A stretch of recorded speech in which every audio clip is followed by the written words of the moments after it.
Welcome to a Trucker's Mind podcast. I'm Eddie McGee. It's your boy K Fings. We're back, man. Back in this thing. Oh, geez. My Why bad. you got to cut me off? My bad. I was just feeling it today, man. Stop cutting me off, Keith. You ever you ever been like it's almost like a false start. Yeah, you know what I mean? it is. You just, I was just ready to go. We've got no time for that. The people want to hear us speak about the topics today. Let's get it. Okay? Yeah. And it is episode 255. Yes, sir. All right? Before we start the podcast out, man, it's just certain people you want to shout out really quick. Yeah. And there's a guy, a very special athlete. I've seen him years ago. His name is Baby Hulk. Yeah. If you get a chance, check this guy out, man. I think he's not very big. He's probably like 5'6", 5'7", something like that. Yeah. But this dude, a real baby. Yeah, oh wow, this guy. This dude could fight like a motherfucker. Mm-hmm. He was fighting in a lot of backyard fights. I can't remember exactly what the name of that one was, but they got backyard brawls, and this dude just was beating everybody up. Yeah. He's just beating everybody's ass on there. But he's a hell of a fighter. God bless you, man, and appreciate the support. Showing a lot of love, man. Yeah. So we genuinely appreciate the support. Yeah. I just think he kind of sticks out. He kind of sticks out because this guy's doing great things. Yeah, but also like saying specific things. Right. It could be minute 45. Right. Quoting certain things. So right. Shout out to you, man. Yeah, people actually absorbing the content. That's what I like to do with people that I like, certain content creators, is I'll listen to the content and I'll chime in on things I've literally heard. Yeah. Because it's deeper than just leaving a flame emoji. Yeah. Sometimes people, like, it could be a local rapper or something, and the dude really ain't no good, but all people do is leave like icicles and motherfucking flame emojis in his comment section. And it's like, bro, like, come on. Yeah. We know you're not listening to this nigga, You know what I'm saying? Yeah, you ain't got a front. Yeah, so shout out to you, man. Or you might only be looking at the Instagram post. True. The little clip or whatever. Put a flame emoji on the clip, and then the Instagram clip might have more likes or listens than the actual song do. That's true. That's facts. But yeah, man, shout out to you, Baby Hope, man. Remain steadfast in your journey, and we're here for it, man. We want to see you succeed, so keep on fighting, keep doing what you're doing. Yeah, for sure. All right, let's get right into it. Chinese surveillance balloon. Recently, China thought it was okay to play in our airspace, and we said, no, China, okay? We will blow that shit down, and that's what we did. China protests as U.S. fighter jets shoot down suspected spy balloon. The U.S. military shot down a Chinese high-altitude balloon after it drifted off East Coast near Carolinas, the Pentagon confirms. Let me go down here to the bottom here. This is what he said in quote. Currently, we understand there were incursions near Florida and Texas, but we don't have clarity on what kind of systems were on these balloons or if these incursions occurred in territorial waters or overflew land, Walt said in a statement to CNN. The new details about previous surveillance balloons were confirmed by two additional sources familiar with the briefings. And it comes amid Republican criticism of Biden administration for not earlier shooting down a balloon that flew from Alaska to the Carolinas for several days before it was shot down over the Atlantic Ocean on Saturday. The U.S. official said Friday there had been similar incidents over Hawaii and Guam in recent years. A senior U.S. defense official said Saturday there were 3 instances during the Trump administration where China briefly transited a surveillance balloon over the continental United States. And once previously during the Biden administration. Former Trump administration Defense Secretary Mark Esper, however, said he was surprised by the Pentagon statement that similar incidents happened during the Trump administrations. I don't ever recall somebody coming into my office or reading anything that the Chinese had a surveillance balloon over the United States, he told CNN. Here's the problem.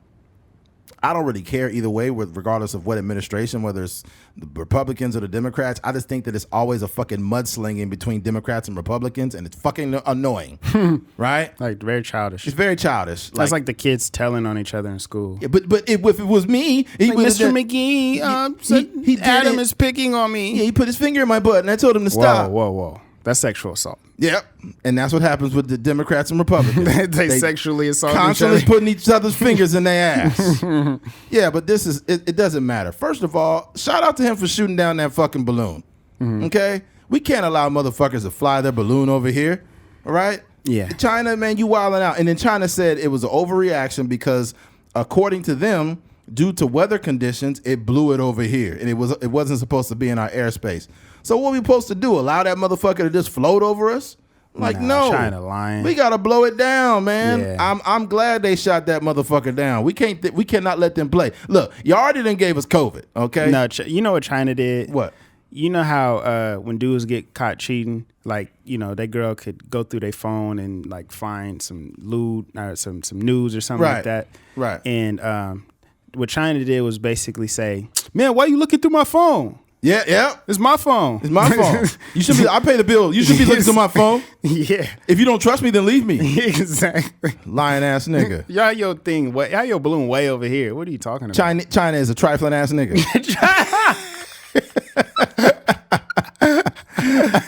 That's crazy. Oh man, look at China Andre. Okay. China Andre.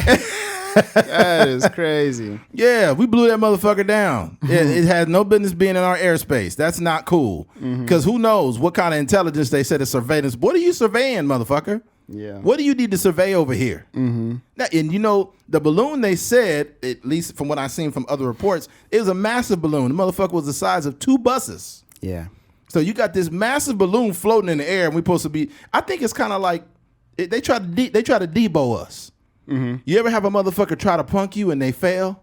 Like they try to do something. It's almost like this is what bullies do. Bullies try to put you in a position where they gain some level of like of an advantage on you, and that's how they know they could punk you.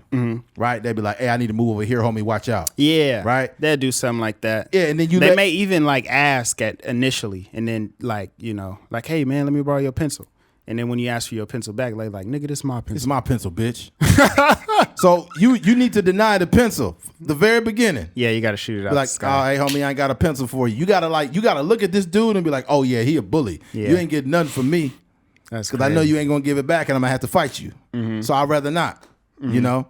But yeah, you gotta like. That's what they did. They tried to bully the United States with this little bullshit tactic. Like, oh, you got the Biden administration. Oh, y'all straight pussy. Yeah. You know, because at least Trump would have been like, no, we're not allowing this fucking balloon to be in the sky, okay? It might be full of COVID. We cannot have the balloon up in the sky. We cannot have it in our airspace. Yeah. You know, and look, at the end of the day, I'm not racist, but if we blow it up and a bunch of fortune cookies fall out, I don't know what the United States are going to do about it. Can you imagine that motherfucker blew up and a bunch of fortune cookies came out? And it'd be like, that's crazy. A bunch of little strips of paper falling out the sky, like you will be successful. Yeah. You know? You're building stronger relationships this year. Black is beautiful. Well, fucking, you know. Wouldn't that be crazy if you had specific fortune cookies based on your race? Yeah. And then what would happen is you go to a Chinese restaurant and they got like a big old box. It'd be like black fortune cookies. Yeah. White fortune cookies. The black fortune cookies be like, hurry up and buy. Oh, no, I'd be like, the black fortune cookies be like, you will pay your child support on time next month. Another one, stop trusting these hoes. Black is beautiful. Oh, that's man. Crazy. Yeah. That's wild. No, here go one. You open one up and be like, it's giving, boss bitch. It's giving. That's funny. I was telling you earlier yesterday when we went to go watch Black Panther on my girl's parents' house. You just gonna add Panthers to the movie, huh? Black plural. Yeah, that shit went from singular to plural like a motherfucker. Like, it's more than one Panther in here. They got a Chadwick Boseman stunt double. That's crazy. Go ahead. But yeah, so we went over there, and then my girl's mom was like, she was like, you know, because it was a big thing, and it was just on the news, and the big balloon was getting shot out of the air, and they just kept replaying it. And she was like, how do we even know that it was like a Chinese balloon? And I was like, because when they shot it down, all the parts said made in China. You remember the Chinese pencils? You never could break them? I used to play niggas with pencils on purpose that had From China. Chinese? I used to be breaking all of American pencils. Bow! Yeah.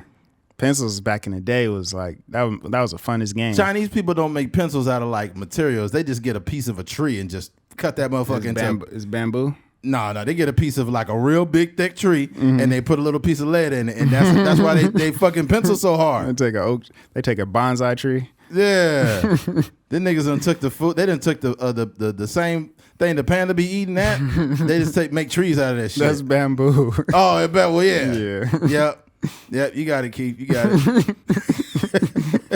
But yeah, man, I don't blame us for reacting the way we did. Yeah. You know, and they got the nerve to tell us what we doing. Not to mention, this ain't the first time China done pulled one over on us. Okay? We had motherfucking lead in the toys. You know how many toys we've had that had lead in it?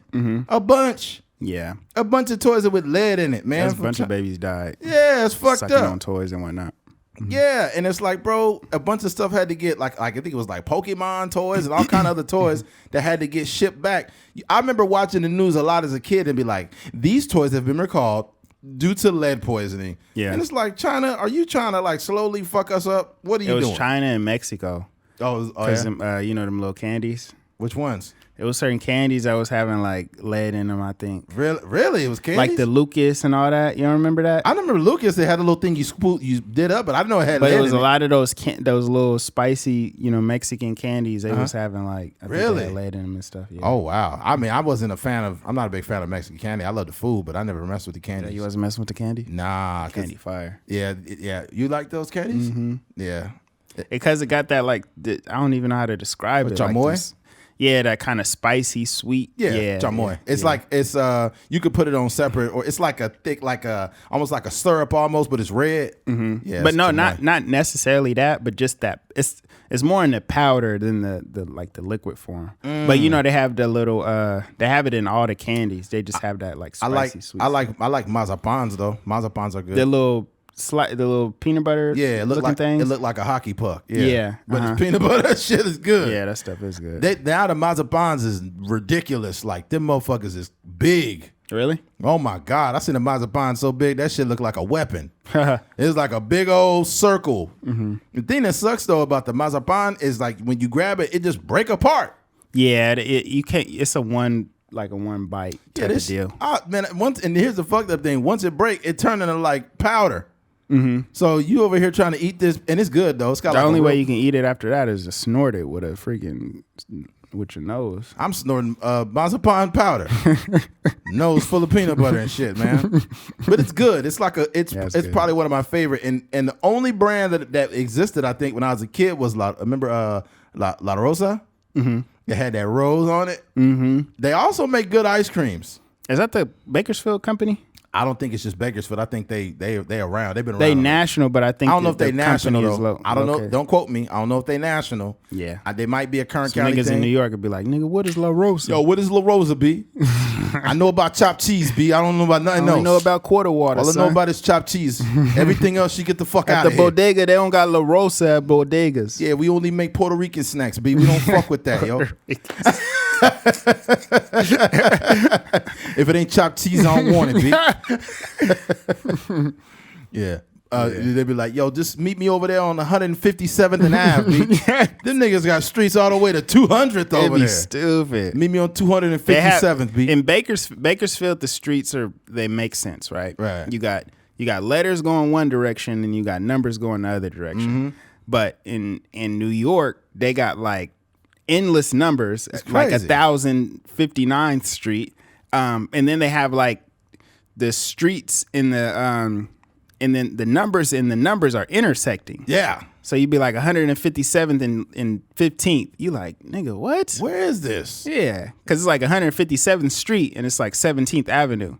And you like, come on, dog. Y'all got to do something different. Can you imagine the year like 2050? Like, yo, meet me on Q7000, B. Like, damn. There's too many streets. Yeah, these niggas is living in outer space now. It's like, yo, take the elevator, B. The elevator broken. You got to take the steps up, man. I wonder how many New York guys get pissed off when we do that. Probably a lot. Like, we don't even fucking talk like that, B. Yeah. And be like, you just proving my point. What is it?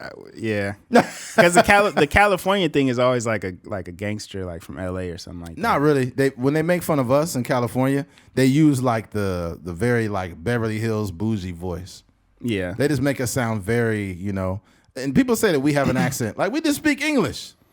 We don't really have like an accent like that. Everybody has an accent. Yeah, it just depends on where you're from. Yeah, some people say if you live in the South, you would think like somebody that lives in California talks weird. Some people be like, you sound white. Y'all sound white. And it's like, how do we sound white? Yeah.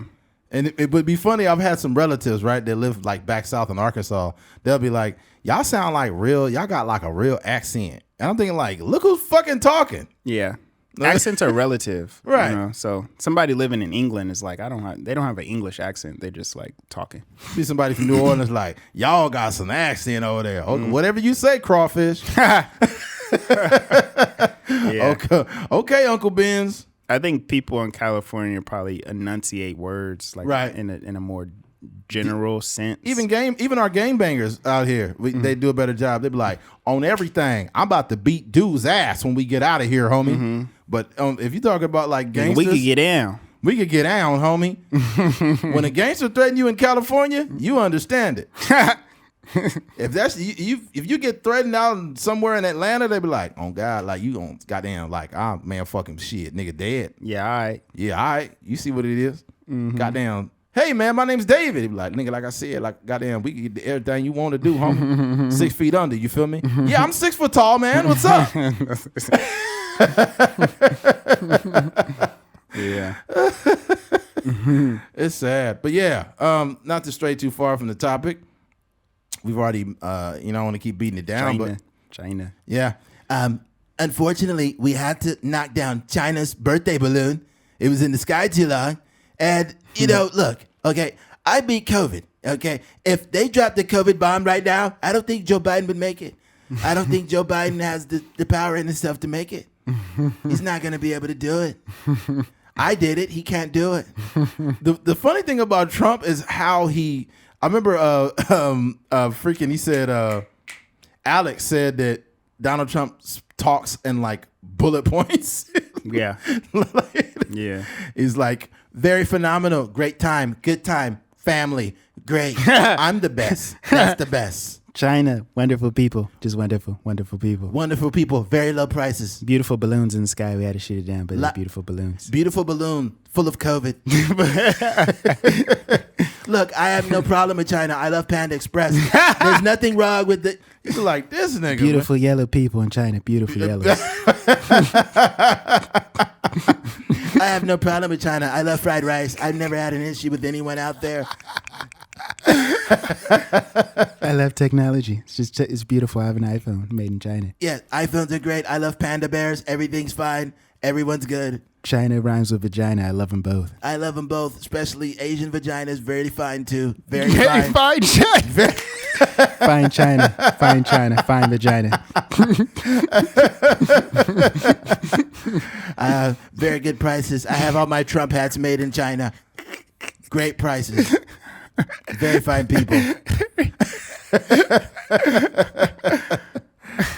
Oh man, that's great. Isn't that funny when somebody probably I would imagine how many people that are racist that like their justification would be like no, not at all. I don't have a racist bone in my. Actually, my accountant is black. You know? Yeah. I trust a black guy with my money. That says everything about that right there. Heck nah. What's his name? Like, his name is David. He's like, what if his name was Darnell? Well, we have to be logical here. Okay? His name is Darnell. You have to vet a little better than that. For sure. The reason why people need to stop throwing that thing around is because I'm an Ayo myself. I just caught that. But the reason why people have to stop saying that is because we know that slave owners was sleeping with slaves, and they were still obviously owning slaves and still whooping their slaves and stuff like that. So yeah, it's crazy. Just because you have a friend, that don't mean nothing. Yeah, it's deep. That's a historical context, that we could have went without that today, Keith. Oh, okay. But it is Black History Month. All right, we're gonna get into it later. Give you a pass, all right? All right, switching gears. I got my sweater on, you feel me? Yep, I am Black History Month. You feel me? Right? Before we switch gears, real quick. We got to do that. This is obviously like, I forgot about it, but we got to do we got to bring back the facts. Remember we do. Facts? Yeah. We do. That'd be cool. Mm-hmm. But we definitely have to plug that in the next podcast. Yeah. That is a fact. We're going to go over just a big list of all the things black that you indulge in every day and you don't realize it.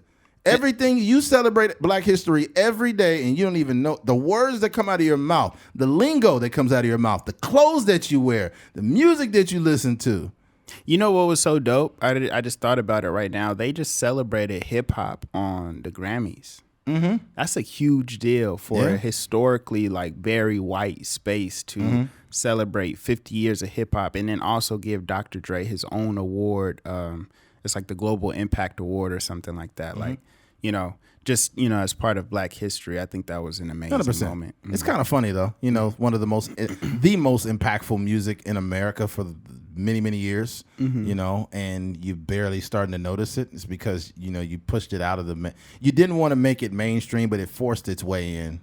Yeah, I think a lot of. I mean, I'm sure there's articles, headlines, and stuff like that would that people could pull up from back in the day that was saying this is going to be a flash in the pan. Yeah. This is not going to last. Give me a rock band instead. I'll sign a rock band. It's still here. Yep.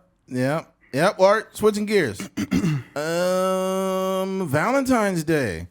This Valentine's Day, we're on pace to spend a lot of fucking money, man. A lot of money. And I'll get into it right here. Do. Boom. All right. Average cost of Valentine's Day 2023 statistics. Americans in total are expected to spend $25.9 billion on Valentine's Day in 2023, according to the National Retail Federations and Prosper Insights and Analytics. One of the highest spending years in the NRF began tracking Valentine's Day in 2004. Here's how much people are planning on spending on Valentine's Day. All right.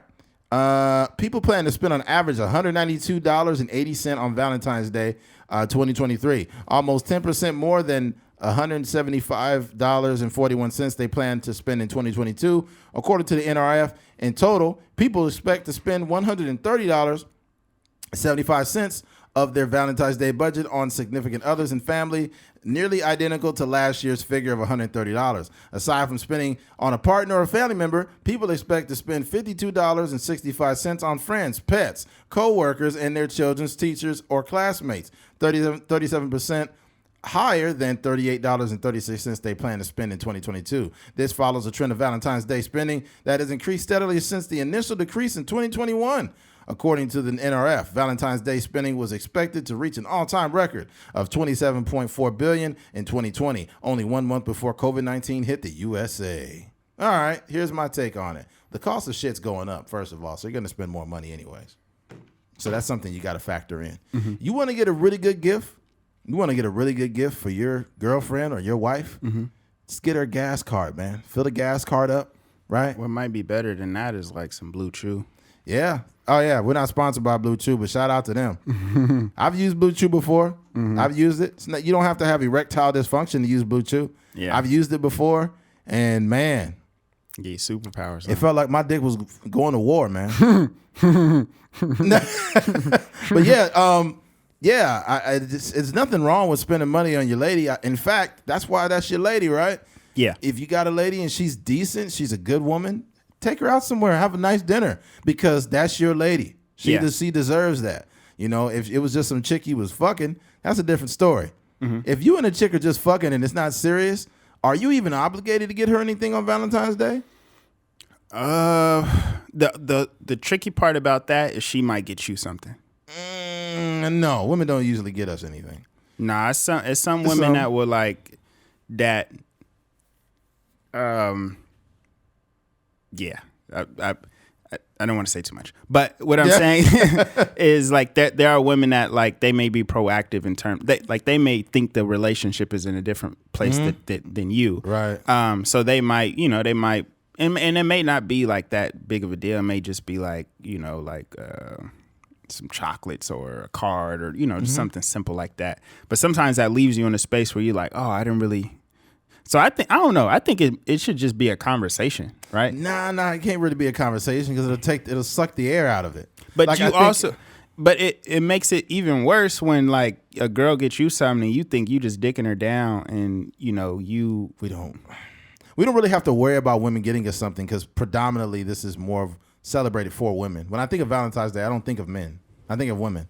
So I feel like in this sense, if you're a decent guy, I hate to say this, but it's just the truth. If you're a decent guy and you're just fucking a chick and that's all that you guys are doing, I probably would still get her something. That's just how I am. But I think that behavior is that I don't care for that, because if you're in a real relationship, like, you should celebrate Valentine's Day. That's a fact. It shouldn't be like Mother's, like, what we would deem as like Mother's Day, where it's like only for the women. Valentine's Day is like a celebration of love. That's true. So I don't know. I just don't.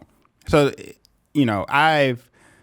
I'm from the cloth where, like, it should be like, like, even when we talk about going out to eat, you're not necessarily like spending the money on, you might be paying for it, but you're also eating, you know what I mean? So it's supposed to just be like an opportunity to like have a good dinner with your partner. That's true. But if you're just fucking a chick and you guys are cool and cordial, I still feel like, look, it's a token of appreciation. I appreciate this pussy, so I'm gonna get you something. Wild. You know what I'm saying? I appreciate it, right? Yeah. Out of all the people in the world you could be giving pussy to, you're giving it to me. She's probably still giving. She's probably still giving the pussy away world. too. Yeah, right. yeah. I'm probably the only nigga getting her some candy. You probably are. You know?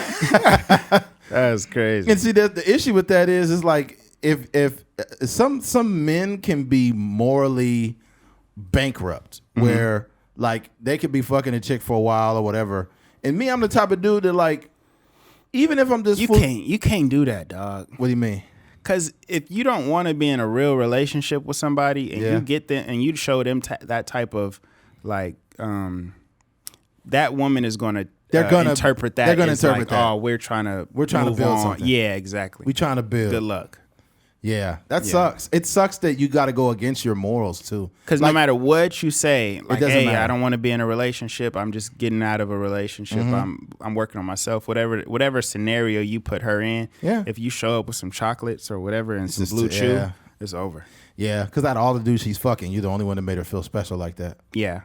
Damn. And she gonna tell all her friends. It's like, I think he's the one. Yeah. Out of the 5 I'm dealing with, I think he's the one. His dick ain't the best, but he got me chocolates. You said what?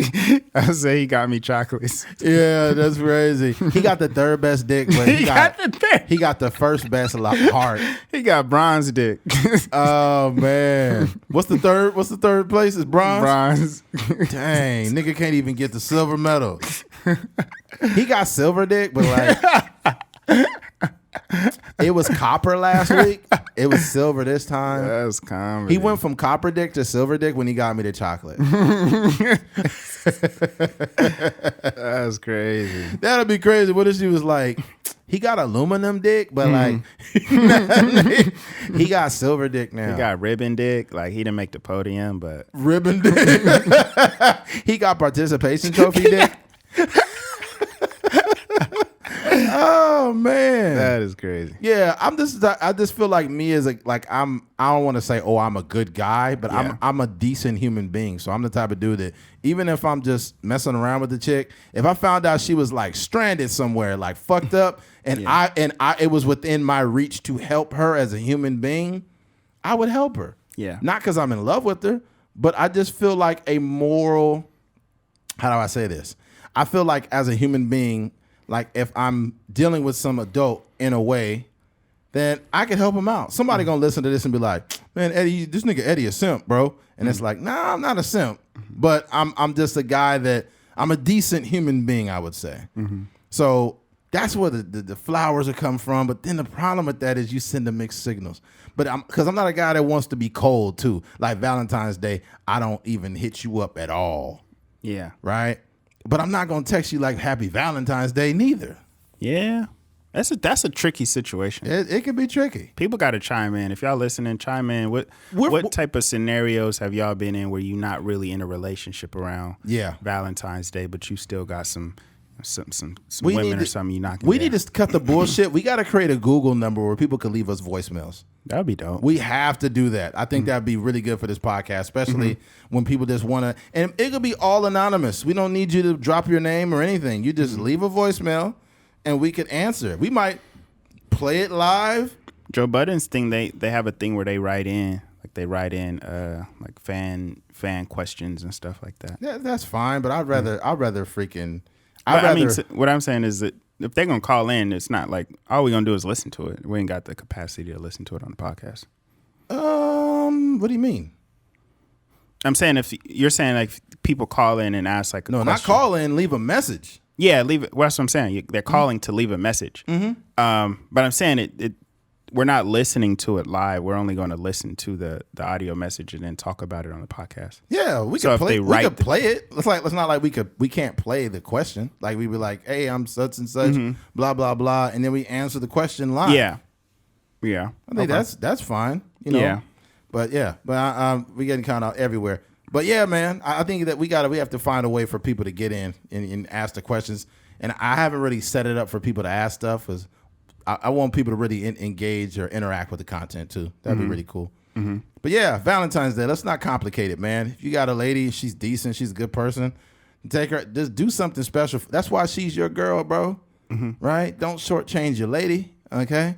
But also, like women, you could do something for your man too. Yeah. It's not nothing. Nothing wrong with that. Yeah, but let's be real about that though, Keith. And it's no slight to women, but I feel like when you think of this holiday, it's more or less surrounding women.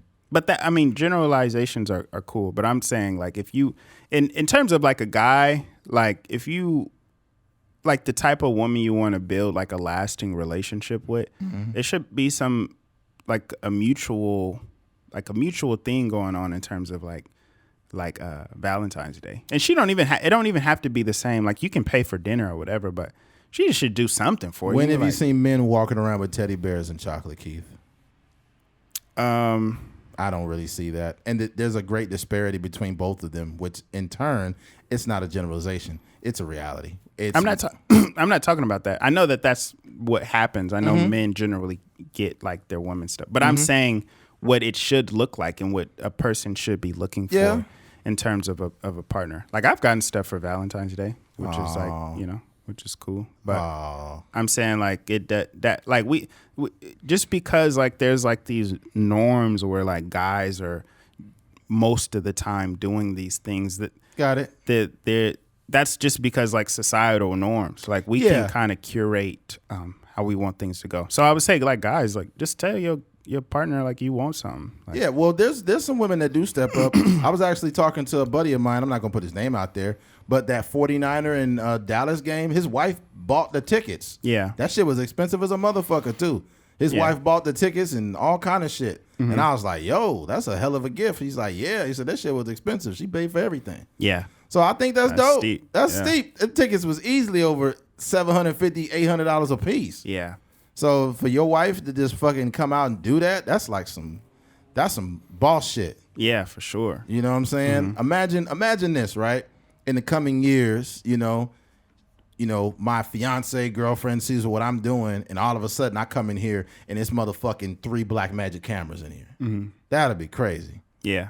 Ladies, I'm willing to fuck for a black magic camera. This nigga's crazy. I'll give you this black magic for a black magic camera. yeah, a couple $28,000 to $3,000 cameras. Yeah. I was listening to Joe Budden's podcast, and they were having this conversation about like how people come to their podcast and then they'll be like snooping around and seeing like what kind of cameras is this? What kind of lenses are you using and stuff like that. Yeah. And I found it funny. We have a Black Magic, which is it's not like this is like consumer level. It's like, a good camera. It's a decent camera. It's like probably like the lowest tier of like the high tier. Yeah, exactly. But it was just funny to me because I'm like a filmmaker, so I know cameras and what people use, and like I literally.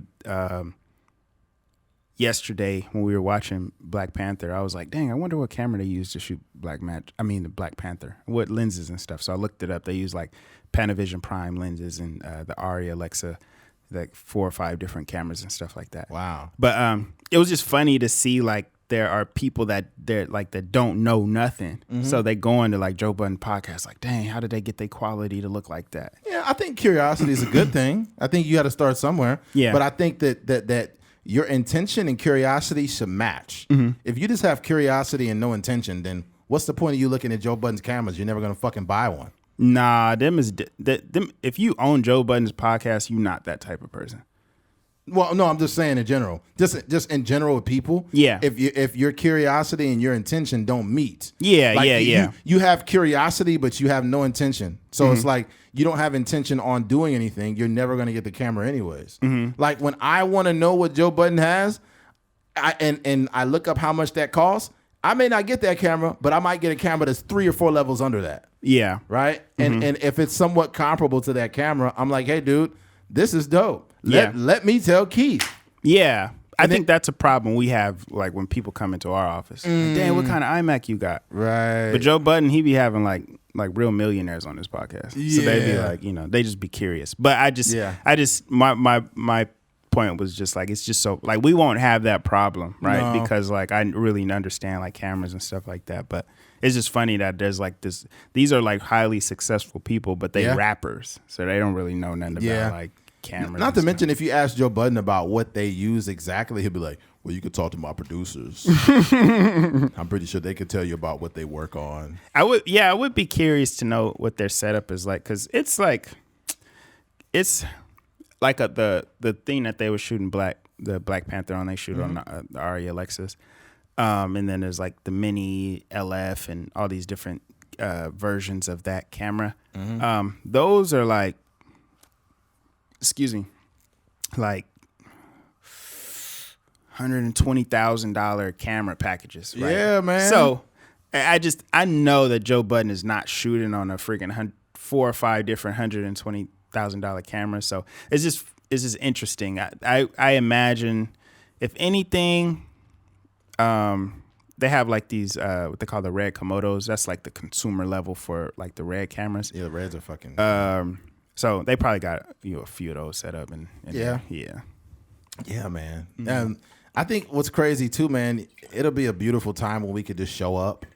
We could just show up and just fucking do our thing and leave. Yeah. And we have a whole team of people that are just getting content cut up for us. Yeah. That's going to be a beautiful day, just because we spend a lot of time, like, setting up stuff and like, uploading the content and stuff like that.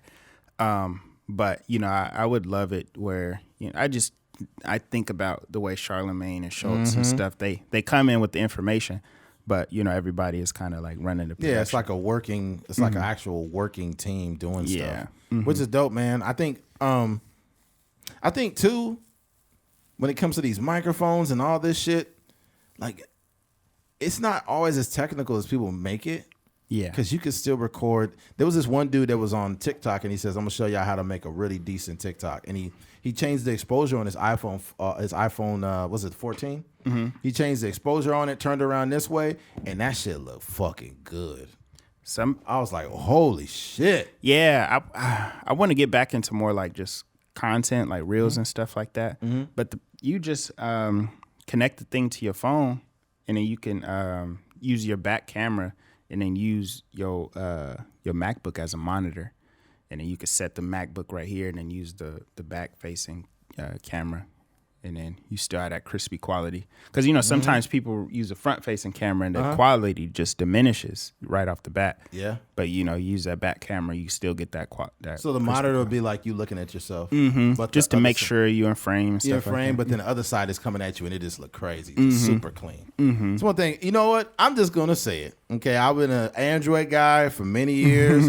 I was saying like, man, nigga, these iPhone people is annoying, blah, blah, blah, blah, blah. Because some of them are fucking annoying. Oh, yeah. But since I've had my iPhone, I've had it now a couple months now, like roughly around 4.5, 5 months. Nigga, this is way better than iPhone, better than Android. Really? It's way better than Android. In my opinion, it's better than Android just because of what I'm able to do in the messaging. I'm able to send bigger files. I got more storage. I got motherfucking the AirDrop feature is dope as fuck. All kind 2-3 minute MP3s, yeah, voice messages. Yeah, man. I could take a video literally with high quality 4K and send it in a fucking message to Keith. And he looks at it and I think it's still in 4K. Like, that's crazy. Yeah. You can't do that with Android. Yep. That shit'll come out blurry as a motherfucker. And AirDrop is a game changer. It is. Yeah. Yeah. If you got like you say you go to the studio, you record like a song or something like that, the engineer could do a rough mix on it, airdrop it to you, and you walk out the studio and you playing it in your car on your way home. Mm-hmm. Yeah. It's so many things. We're kind of getting off topic here, but it's so many things for content creators to really like grasp. Yeah. That help with sound. Like we're talking and we have acoustic panels in here now. This space is big enough to where it could echo a lot without some form of sound treatment, right? So when you do a clap test, you know, it's a little bit of reverb, but it's not like clack, clack, clack, clack, clack, clack, clack, clack. Now all these fucking panels are absorbing that, and it makes the mic, when we speak into the mic, it sounds way better. Yeah. It doesn't sound like we're talking in a hallway anymore. Yeah. Because at first we'd be like, you know, it's crazy, Keith. What? Yeah. It's crazy how people always be tripping. Yeah. I know that's right. You know, Yeah. it don't sound like that no more. Yeah. We've stepped it up. It's just straight. But yeah, to make a long story short in regards to this, Valentine's Day, man, have fun. That's your wife, your lady, your fiance. Treat her good on that day. And I know we you know, Keith had a point where we shouldn't just make it that, but at the same time, we know what time it is. Enjoy yourself. Have a happy Valentine's Day. We could have probably saved this topic for later, but at the same time, I forgot where it lined up. I think we have one more podcast before Valentine's Day. Oh, yeah. You know, it'll work out. But it ain't much to talk about, so this is, you know, let's get over with. Switching gears. Former high school official accused of embezzling $1.5 million worth of chicken wings. Okay, when I first seen this story of the person stealing chicken wings, I said, please, God, please don't let him be black. Please. Especially during Black History Month. I'm like, please. And the lady was black. I was like, God damn it, fuck. You know, the biggest stereotype during Black History Month, man. You couldn't spare us the bullshit, please. Yeah. All right. Former school official accused of embezzling $1.5 million worth of chicken wings. A former official in the school district in the Chicago suburb of Harvey is accused of a bizarre scheme involving more than $1 million worth of stolen chicken wings, CBS Chicago reports. Vera Liddell is a former director of food services at Harvey School District 152. And the Cook County State's Attorney office alleges that Liddell launched an embezzlement scheme that resulted in the theft of wings that cost more than $1.5 million in taxpayer money. God damn. The alleged scheme began during the height of the COVID pandemic, when schools were closed on the state order and replaced by virtual learning. Despite the fact that children were learning remotely, the school district was still providing meals for pickup, according to the state's attorney office. From July 20 until February 2022, Liddell placed hundreds of unauthorized orders of food items, including 11,000 cases of chicken wings, for which the district was billed more than $1.5 million. Through school district vendor Gordon Food Service, prosecutor said the purchases were made separately from the legitimate orders made by the school district, prosecutor said. Gordon Food Service believed all of the purchases were authorized and billed the district for everything. Prosecutor said the district paid the full bills, including the ones for the unauthorized purchases. But in January 2022, the district business manager conducted a routine mid-year audit and discovered the food service department was more than $300,000 over its annual budget, with the school year only about half over, prosecutor said. This is what I take from this.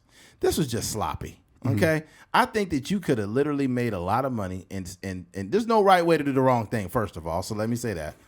But she was sloppy, and this is why she was super sloppy. I looked more into this story about this embezzlement of fucking $1.5 million in chicken wings. Turns out that's something that cannot even be ordered for the school district because it has bones, and kids can't eat bones. They don't allow it due to liability purposes. So she bought a bunch of items that the kids couldn't even eat. This is just ignorant. All she had to do was get boneless wings, and she would have got away with it, literally. Yeah.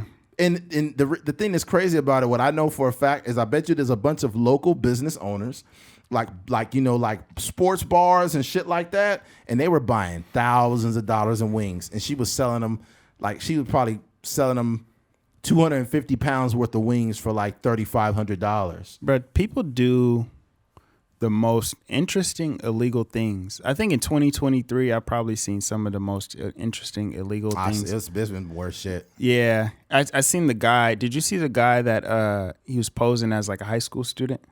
What was this? He might have been in his 30s or something like that. This has happened more than once, though. Yeah, it was one that happened like a couple weeks ago, I believe. But wow, he was hooping. Like he was hooping, and the only reason he got caught is because I think somebody like played basketball with him when he was really in high school. Oh my god! So he didn't even move out the city. He stayed in the same city. Played in the same spit. Fucking idiot. Shaved his face.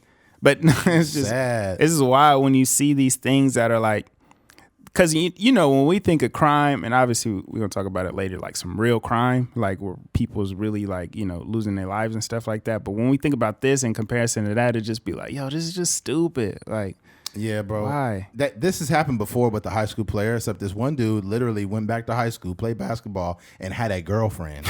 No, he didn't. Swear to God. That nigga try to fit in. That nigga went back to play high school ball and got some high school pussy. This motherfucker's crazy. This nigga is so crazy. Oh my God. Yeah, it was on the news too. He got a girl. And then here's the problem. Then when they forgot he was 30. Bro, then they found out his real age and shit. And then the mom of the girl he was with was like, you know what? They have a good relationship. He's a good man. Oh my God. The mom was cool with him fucking like her 16-year-old daughter, bro. Nah, the dad would be punching his face in. It ain't no dad in the house. Damn. If I ever found a grown man, I don't have kids, obviously, but if I had a daughter and I found out a grown man is around my daughter, I don't care what he has to say. I'm putting hands on him. Yeah. It's like, look here, R. Kelly, nigga, you better get the fuck on out of here. I love your daughter, nigga. Yeah. I would never try to hog tie your daughter. I would never try to hog tie. Why would I hog tie? I love her. Yo, what was hilarious is what DJ said that when he said that, he sounded like he was falling down the long building like, why would I hog tie? That shit was hilarious. But yeah, man, this is fucked up. She was sloppy with it. Mm-hmm. She was sloppy. All she had to do was get different items and sell it, man. That's it. Yeah. And the thing about it, here's the problem, right? The problem is, like I mentioned, there's no right way to do the wrong thing, but there's a smarter way to do it. Okay? And I'll be for complete transparency, I got away with stealing. Mm-hmm. I did it before. Okay? I'm not a thief. I would never do that now. Mm-hmm. But there was a time at a job I worked at. This is the statute of limitations.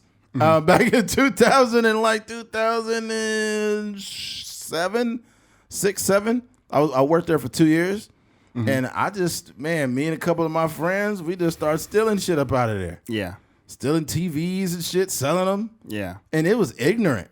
And we never got in trouble. And the reason why we stopped is because we all said, hey, this is enough. Mm-hmm. We literally, and this is how you know stupid people from dumb people. First of all, we were young and we should have never been doing it. Mm-hmm. But we mutually said, yeah, dog, we done enough. We need to stop. Yeah. And we never got in trouble for it. Yeah. You know what I'm saying? Thank God. Oh, man. We talk about back in the day when HD TVs, when LCD, back in the day they had plasma TVs. Back in 2007, we were selling TVs for over $2,000 a piece. Mm-hmm. Like we had TVs we sell for $1,500. We had TVs we sell for $1,000. No, for like $1,200. Mm-hmm. We had TVs we selling for like literally over $2,000 on the street. Mm-hmm. And we only sold them to certain people, and people was buying them, making good money. Yeah, man. Let me put it to you this way, okay? There was a time I was going to junior college at the time, and I was fucking flat broke, right? And I went to school with probably like maybe $5 or $6 I had. I went to class. I barely had enough money to eat any lunch and shit. Mm-hmm. I went there that morning broke as fuck. Didn't even really have no gas. And by the end of the day, I had over $6,000. No bullshit. Yeah. I had my financial aid check that hit, and I had a little bit of weed that I got from some dude, and I sold it. You're selling the weed? Yeah, that was not a good time. Weed, stay off the weed. I never did that shit, not especially long term. Mm-hmm. It was just something I did, and I only did that shit once. Mm-hmm. No, twice. But I got rid of that. That was only a couple $100. Mm-hmm. And then I had 2 TVs that we had sold. Mm-hmm. All that together was like, I had like $6,200. Damn. And I was 22. Nah, it's inflation 23? back. That's probably worth like Bro, I had cool 10 right now. Bro, you know the first thing I did, and this is how you know I was I might have had CTE or something. The first thing I did when I had $6K is I went straight to the mall. I worked in the mall already. Yeah, nigga moment. But yeah, that was a super nigga moment. Shout out to Black History Month.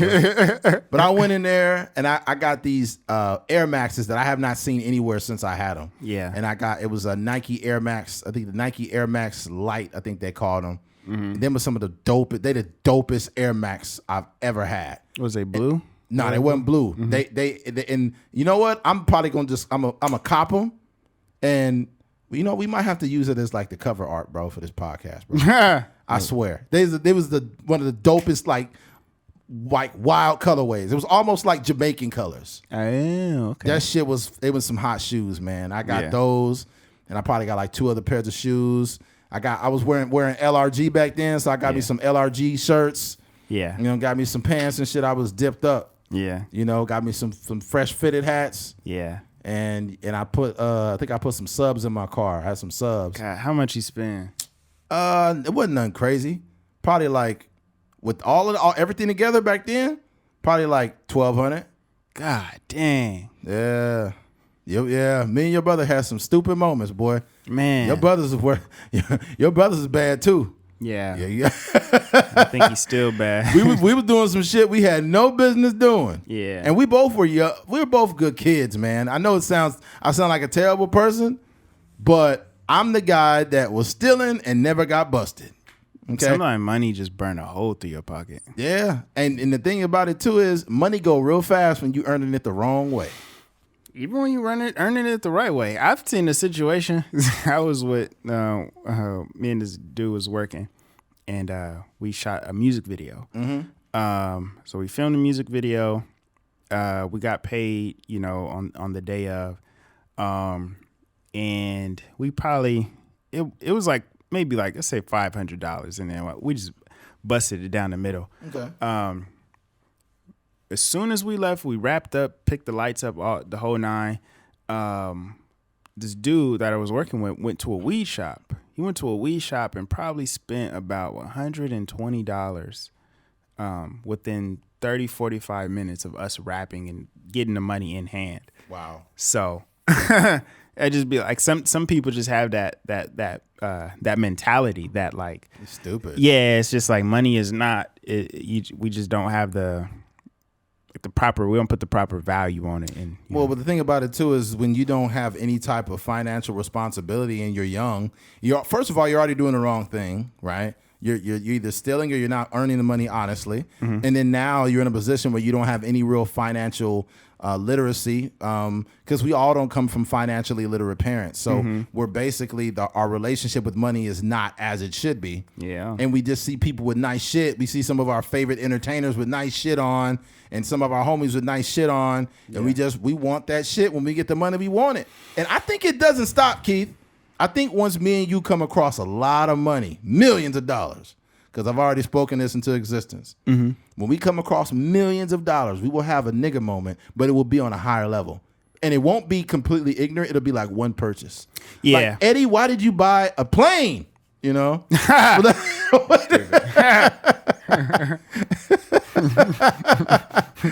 Oh, man. Like, yeah. Keith, why did you buy a vintage camera that we can't even use? Yeah, right. That camera's from 1920. Niggas shooting podcasts on film on Super 8s. Yeah, the whole podcast keep doing this. And he fucking winding this shit up. That was comedy.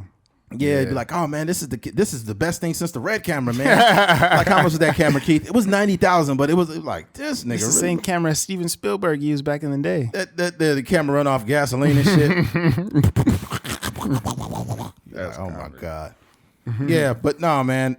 Those times, I have regrets from a sense of like morality. I feel like that was very low. That was beneath my moral code to be stealing. Mm-hmm. You know, but I learned from it. I genuinely learned from not getting in trouble. Yeah. I learned because there was a guy that I know that got arrested at the job for stealing. Mm-hmm. And then when he got arrested, I was like, I'm so glad that I stopped doing it. Yeah. And there was 3 guys at that job that got busted stealing. What happened? Like, did they get some real time or what? They didn't get time. They did get arrested though, and they got a record for that. You get a legit record. Dang. That's the shit. Okay, look, I'll put it this way: there's petty theft, and there's what we was doing. Yeah. What we was doing was not petty theft. What they call it, like grand larceny or something? No, not grand larceny. What does grand larceny mean? Grand theft is not. Grand theft is not even considered like. Grand theft. Grand theft is grand theft. People think of grand theft, they think of grand theft auto. Those are two separate things. Mm-hmm. That's like one is stealing car and one is stealing just shit. Yeah. Mm-hmm. You know what I mean? So that's the thing, man. You got thousands of dollars worth of stolen shit. That's different. I remember theft. Grand larceny. It says in many U.S. states and formerly in Britain, theft of personal property having a value above a legal specified amount. Yeah. Great. Yeah. See, me. Might have been some low-key grand larceny. But what with me, my thing is I'm smart about it, though. I'm not like a rapper where I'm giving dates and times. Yeah. I make it very general. It has also been beyond the statute of limitations, and this company doesn't even exist anymore. Yeah. It does. The company does not exist anymore. Yeah. But here's the problem. When you go saying names, there could be like, even if the company's not around, there could be a company that is, how do you say, affiliate of that company. Mm-hmm. And imagine if that company in the next coming years, they say, well, we listened to Eddie's podcast 3 years ago, and technically due to this stipulation, and this company bought it out only 6 years ago, which means this is the current investigation. Yeah. You never know. You never know. You never know. Yeah. But you ain't getting your money back. That ain't happening. That mug is long gone. Those TVs are gone. Those TVs in a landfill somewhere. Oh, no. Those TVs are some good TVs, man. People still using those? Oh, yeah. Some of my buddies still got theirs. Really? Oh, yeah. Dang. Yep. Still got the same TVs. Yeah. Well, 1080p is 1080p. Hell yeah. Sure did. Yep. Back in the day, those Sony Bravia TVs. Uh-huh. Great TVs. I don't get why people are spending all this money on TVs. The TVs that I was stealing almost 10 years ago, just as good as, well, over 10 years ago now. Mm-hmm. The TVs I was stealing over 10 years ago, they're just as good as these ones now. Yeah, the quality hasn't went up. Not significant enough. It's only so many pixels. You know what I mean? The only reason to really buy a new TV now is like size. Mm-hmm. If you want like just a bigger screen in your crib. And then also just a smart TV, like just being able, because the one at our house, like you could go on there and you look at all the apps directly in the TV, and that's just super convenient, not having to have like a Roku remote and all this other stuff. Oh man, before we move on, I gotta disclose this too. I just got so much stuff I want to say, bro. We was like there was a warehouse division that was a part of the main store, but it was off site, and they was coming up crazy at that warehouse. People stealing over there? Oh, man, they was stealing big items. Motherfucking refrigerators, washers, dryers, compressors, big-ass compressors, big old black air compressors. Crazy, man. It was a crazy time. Yeah, that's, man, I could only imagine being an owner. I would play it so smooth. Like, I would make it seem like, you know, what I would do is I would call the people stealing into my office. Mm-hmm. And I would play it smooth, like, "Hey man, I see you've been working really hard around here. I see you're taking things into your own hands, and I like that about you. I'm gonna give you a raise." And I'll have a surveillance, just monitoring it every move. And then like a week later, but here's the issue with these companies: they set it up to where they know all the numbers of the company, but the issue with them is they were not smarter than us.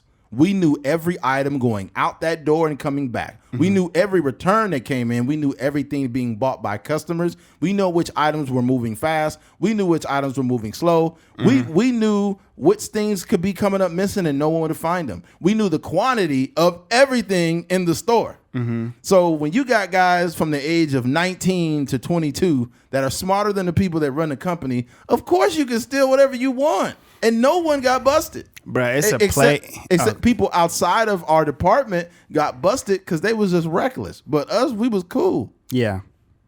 It's a play. I can't tell you on camera, but it's a play right now my boy was telling me about that he was telling me that I should do. And I was just like, I can't do it. Nah. I can't get into no nonsense. Like, not at this age. Yeah, I can't do no illegal. It's like low key illegal. It's more so like illegal if I don't know. It's kind of like it's feet more like page? manipulation type stuff. Is that feet page like only feet? Nah, it ain't that. This nigga feet ugly. Oh, I'm jacking off. That's crazy. This nigga feet so dry. Oh. That's crazy. Oh man. Yeah. Now you don't want to get involved in no illegal shit, man. Yeah, I'm too old for that. Yeah, you're too old for that. You got to fly straight. I was telling Keith before the podcast, I'm not trying to fight nobody. Not because I'm a punk. I got something to lose. Okay, I'm gonna go find me. I'm gonna go get me a mace. Right? Oh yeah. But I don't want any mace. I want the mace that shoots out. Like the rapper. No, man. I want the mace that sprays out, and not like Harlem World. All right, man. You pushing it, Keith. You're pushing it with these goddamn jokes. It's the one that shoots out in the stream. It's like one long stream of fucking spray. Yeah. So if I'm arguing with a guy, I think he's going to be aggressive. I'm just going to hit him with some spray and just go in my car and drive off. I'm going to let him suffer too. You fucking coward. You sprayed me in the eyes. I'm like, yep, I did. You have a nice day, bro. I'm not getting my hands dirty. I'm not getting my hands dirty. Hey, you know, I thought about this too. When I become very successful, I'm going to hire 3 security. I'm going to have 1 woman and 2 men. And here's why. I'm going to hire a tough chick. Because if I got a woman that won't leave my house or she tries to assault me, I'm just going to call Big Deborah. Okay? Big Deborah. I'm not wasting time with you. Mm-hmm. She is going, and Deborah is going to be she's going to be a mixed martial artist. Mm-hmm. You know what I'm saying? She's going to be a super tough chick, ex-athlete, maybe, ex-UFC type chick. And that's who I'm going to hire. More men need to hire female security guards. I'm telling you right now. That's the future. Because if I'm out in public and a woman starts popping off, hey, Deborah, you seen that? Boom. Putting hands on her. Put her down, dude. Yeah. I don't got to deal with that. You don't want to leave my house? Or you want to try to assault me? I'm not even going to get my male security involved. I'm going to get Deborah, and she's going to fucking squash you. Yeah. I think that's a moral thing, though. I don't know if if you got security guard and a woman is tripping, your security guard could definitely not put hands on her, not beat her up, but he could do his job. He could do his job, but it just looks better when a woman's doing it. Yeah. I think it's less suspecting when a woman is slamming the shit out of another one. It's like, oh my gosh, she's fucking hurting me. The cops will be like, hey, well, you hit her, you hit him first. But if a big dude is slamming, it just looks bad. Yeah. I don't want any bad press coming to my male security. Yeah. And then here's the thing: you get a tough chick, she could slam a dude. Yeah. You'd be like, oh, hey, Deborah, can you get him? Like a UFC fighter type. Oh, fuck yeah. Yeah. You know, if the average dude pop up the Holly Holmes, she'll beat their motherfucking ass. Mm-hmm. These are some tough chicks. These Clarissa ain't no Shields. Yeah, Clarissa Shields will beat the shit out of a regular dude. Mm-hmm. And they not as little as you think they are. These women be like 155, 160, but they just be just like thick. Yeah. Holly Holmes. Middleweight and boxing type body types. Yeah, I be seeing dudes like, it be a pot belly dude like Ronda Rousey's just fucking loser, man. Just so lazy. Bro, Ronda Rousey will beat the shit out of you, homie. Yeah. Big old gut. Big old gut. She'll sock you right in the gut and all that beer come out. All that Taco Bell just fly out of you. Taco Bell. He's shitting and throwing up Taco Bell. Yeah. It's like, I fucking hate Ronda, man. She's such a whore, dude. Oh, man. She's oh. just a whore. Yeah, man. All right, we went on a tangent. All right, switching gears. California police kill a double amputee. This is a terrible story. Unfortunately, recently a double amputee was shot by the police, right? But there's more to this story than meets the eye. Recently, let me see here. All right. California police killed double amputee who was fleeing scared for his life. Anthony Lowe, 36, was killed by officers in Huntington Park in the city of They Los... threw that in there. What? The scared for his life thing. Yeah, they threw that in. You got to watch the video. This is a lot more nuanced than the fucking... This is you could tell when an article is objective or not. It's like they're trying to tell Certain you words. Yeah, they're trying to trigger your thought process. They want to tell you how to think. Folks, I don't care if you're liberal or conservative. Stop allowing these journalists to tell you how to think. CNN, Fox News, MSNBC, They all do the same thing. Mm-hmm. They use keywords and certain, but fuck all that. Anyways, Anthony Lowe, 36, was killed by officers in Huntington Park, a city in Los Angeles County. Last Thursday, cell phone footage captured part of the incident, showing Lowe on a sidewalk next to his wheelchair, appearing to try to flee as two officers approached him with weapons drawn. More police cars arrived as the officers followed Lowe, who seemed to be limping away, but in the video did not capture the shooting.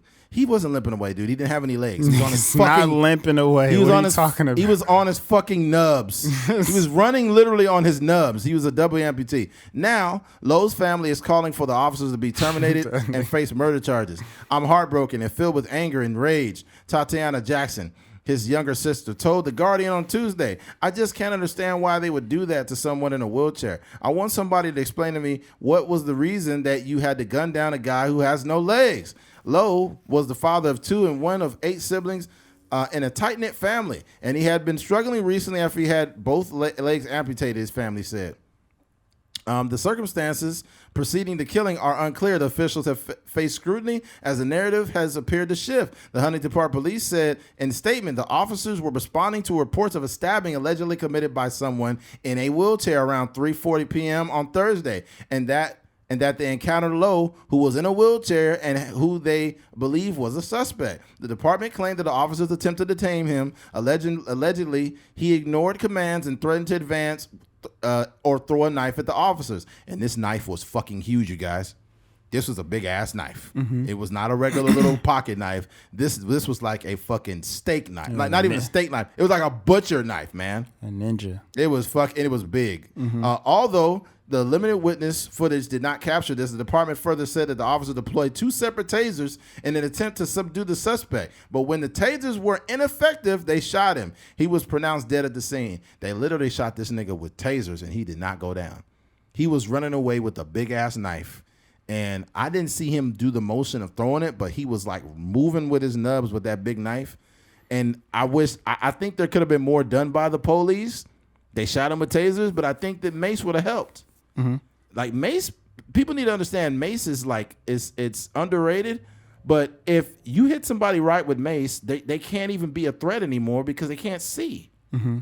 And this guy's a double amputee. What I don't want to do is just make him out to just be this complete victim, because I'm sorry, man. I have to be blunt. Everybody is not worth marching over. This guy had literally... He couldn't even march for himself. Oh, my God, Keith. Fuck. That was so low, man. Golly. This dude is so crazy. Jesus Christ. Oh, my God. First, you know what? I can't talk, because I said that balloon was... the Chinese balloon was full of... fortune cookies. God damn. All right. All right, man. The LA Sheriff's Department, which is investigating the killing, said initial statement Lowe's attempt to throw the knife at the officer, but spoken later to LA Times that Lowe did not throw the knife ultimately, but he had the motion multiple times over his head like he was going to throw the knife. The spokesperson also said that 2 officers fired roughly 10 rounds at Lowe, who was hit in the torso. The Huntington Park Department does not use body cameras. Wow. Why are they got officers without body cameras, man? That's crazy. I mean, we seen the footage. Like, yeah, we seen it though, but come on. The case comes amid national protests over police violence in the U.S. following the fatal beating of Tyree Nichols in Memphis. That was sick. That was so sick. I was triggered hearing that. Man, that was so terrible. In Memphis. In Los Angeles, there have also been demonstrating this month over a string of killings by the LA Police Department, including the tasing of Keenan Anderson, the cousin of Black Lives Matter co-founder. In quote, he was scared. Advocates in Lowe's family said that Huntington Park case illustrated how quickly police escalate situations and resort to lethal force. The video does not show any civilians near Lowe as he tries to hobble away, and he also appears to be at a safe distance from officers. I mean, here's what I think. 2 things are ultimately true. We cannot make this a one-sided narrative. I understand he was a double amputee, but the police were standing at a safe distance for their safety also. The dude, that knife was fucking big, okay? They shot this nigga twice with tasers, and he just kept running, right? I'm not saying that gives them the right to just shoot him up, because it just looks so bad. And I think that as the chief or the superior of the police is probably like, fuck, Why did you have to shoot this motherfucker? Why couldn't you just do something else? You know? Yeah. I think that Mace. I think that you get this guy with Mace because you got a thing full of tools. A motherfucker with a knife, to me, that's talking shit with a knife, is like, just me in the world is not going to be that big of a threat to me. I'm going to say, hey, I'm just going to get away from this guy. This guy's in his wheelchair. Worst come to worst, I'm just going to kick him over. You know what I mean? I'm going to kick him over, and he'll have to get himself back up. You know, and you'll get out of there. But the way that knife look, if you throw that knife at somebody, yeah, knife throwing is a real thing. That's why the lady backed up like that. Hell yeah. Was it a lady or it was a lady and it was like two other male officers. Make sure. But Nick, yeah, the lady kind of like was hell like, yeah, yeah. You throw that you got to understand something. Those knives, you throw them, they stick in wood. I'm talking about they stick in wood 2 inches deep.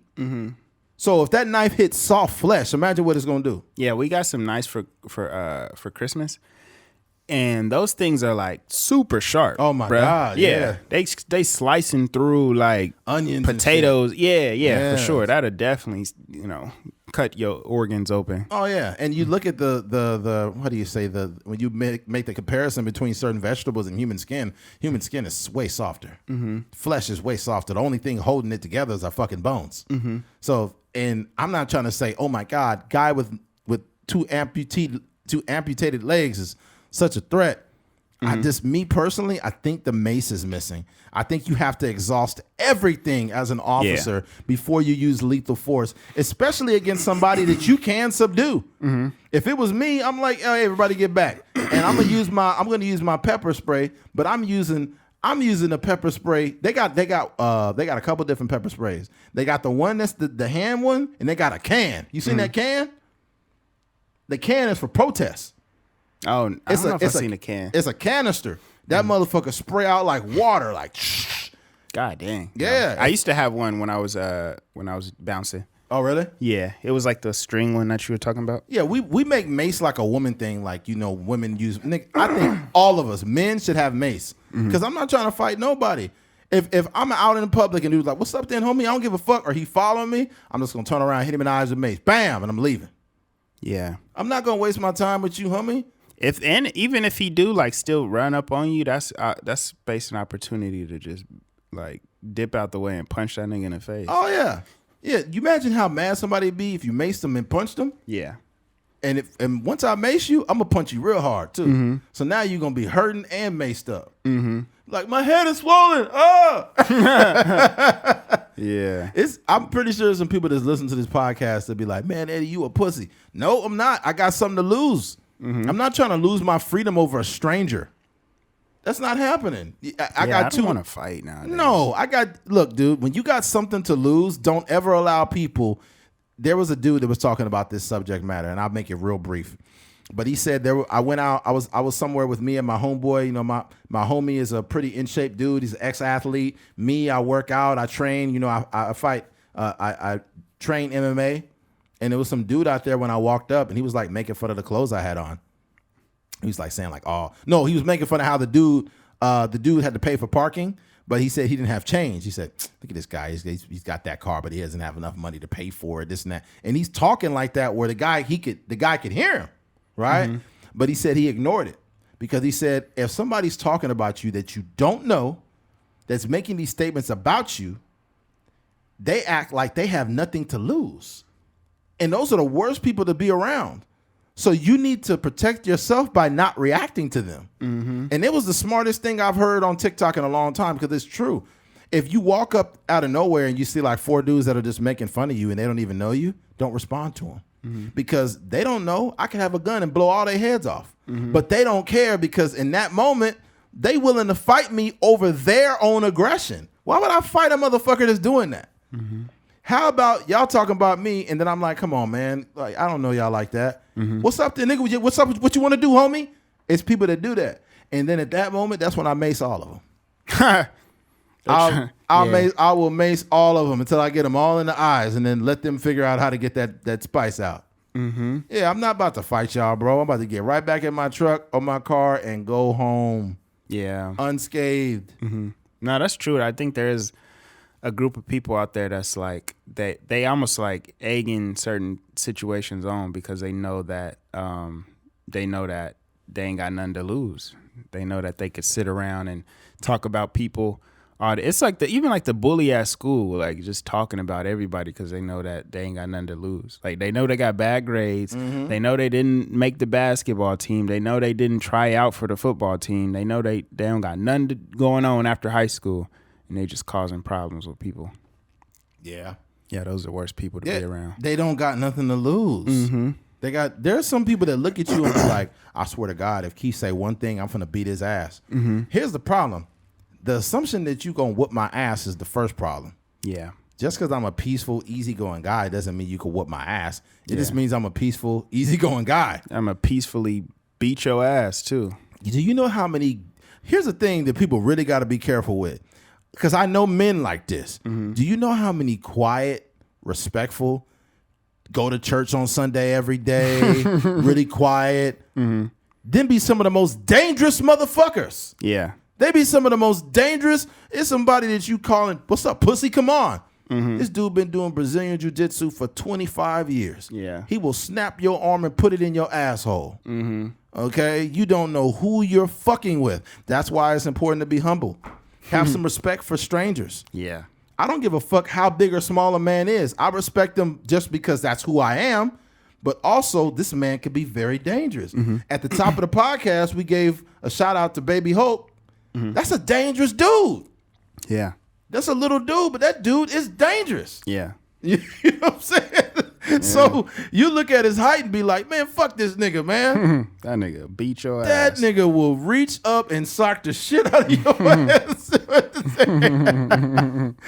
Yeah, man. I just seen this dude choke motherfuckers out multiple times. That's funny. Hey, man, shout out. Hey, man, make sure y'all check out Baby Hope, bro.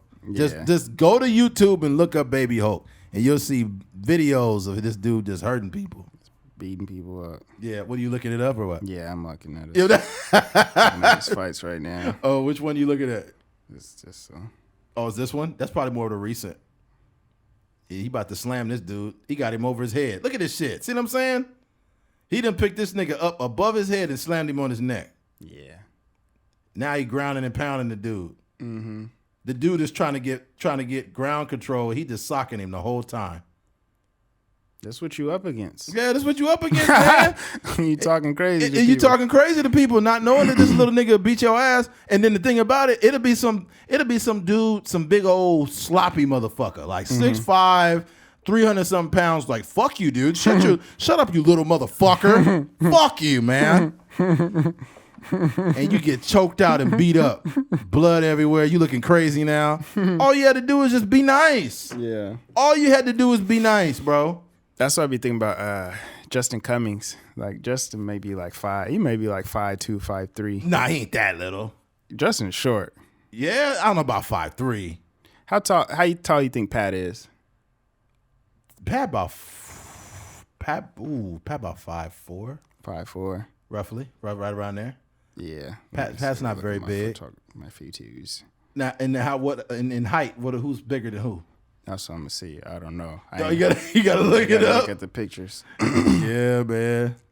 That's another thing too. If you see a little dude and he ain't real big, and let's say he's skinny, and you like, man, shut up, nigga. That'll be the same dude that go right to his car and pull out an AR-15 on your ass. Nah, Justin might be like 5'3". Wow, really? Look at this picture. DJ's son is like 4'11". Holy shit. Yeah. Wow, he is. That camera look big as fuck too. Yeah. That's the Artie camera that I was telling you about. Wow. Yeah. But he's a black belt, ain't he? I don't know if he's a black belt. He's in Brazilian jiu-jitsu. Yeah, he does jiu-jitsu. But that's what I was saying. Like, if you looked at him, you would just think he's just some short Asian dude that you could pick on. You know? that nigga get you on the ground, it's over. He'll get you on the ground and start choking you out. Punching all the fortune cookies out of you.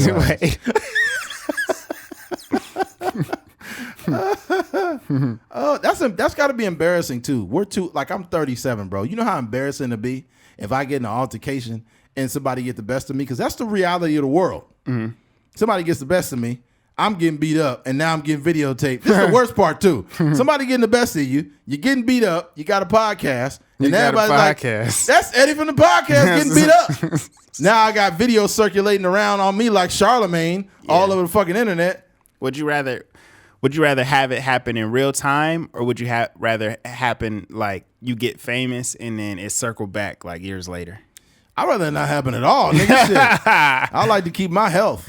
Fuck that. Yeah, that is embarrassing. I've had situations where it could have got rowdy, and I talked to the dude. I said, hey, bro, let's be clear. I don't got no beef with you, homie. I don't want no problems. But I didn't say it in a way to where he like, oh, yeah, you a bitch. I'm like, hey, homie, it ain't like that. I don't want no smoke. You got to describe the situation. Huh?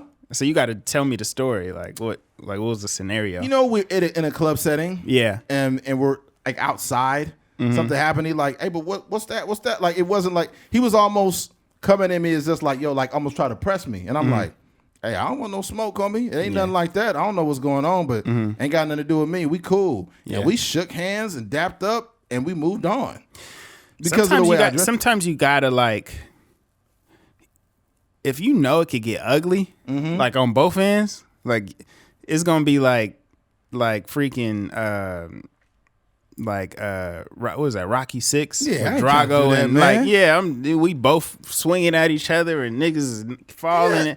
It's like, let's just not do this. No, I came to the club to get some pussy. I'm not trying to fight to the death, nigga. What the fuck is this going on? Yeah. Yeah, no, I'm good. I came to meet some women. I didn't come to go to the Hunger Games. If I wanted to beat something up, I would have stayed at home and beat my meat. Right, right. I'd rather beat my meat at the house than be at the club risking my life for some pussy. That's crazy. It's not that serious. All you got to do is pull out your phone and be like, you know what? Lisa Ann. Lisa Ann. That's funny. Yo, shout out to Lisa Ann, man. She did a lot for the black community. She did a lot for the black community. She took a lot for the black. We got to celebrate her on Black History She stood up for the black Americans, man. Nah, that's the new list we got to do. Yo, that's all the top porn stars that took the BBCs for black culture. Yeah, bro, that's like she did Harriet Tubman of the porn game, she bro. not. No, she not. That's crazy. The Underground Stroke Road. That's you know, the Alexis Texas, she would turn the world on its ear if she just did an interracial for the culture this year.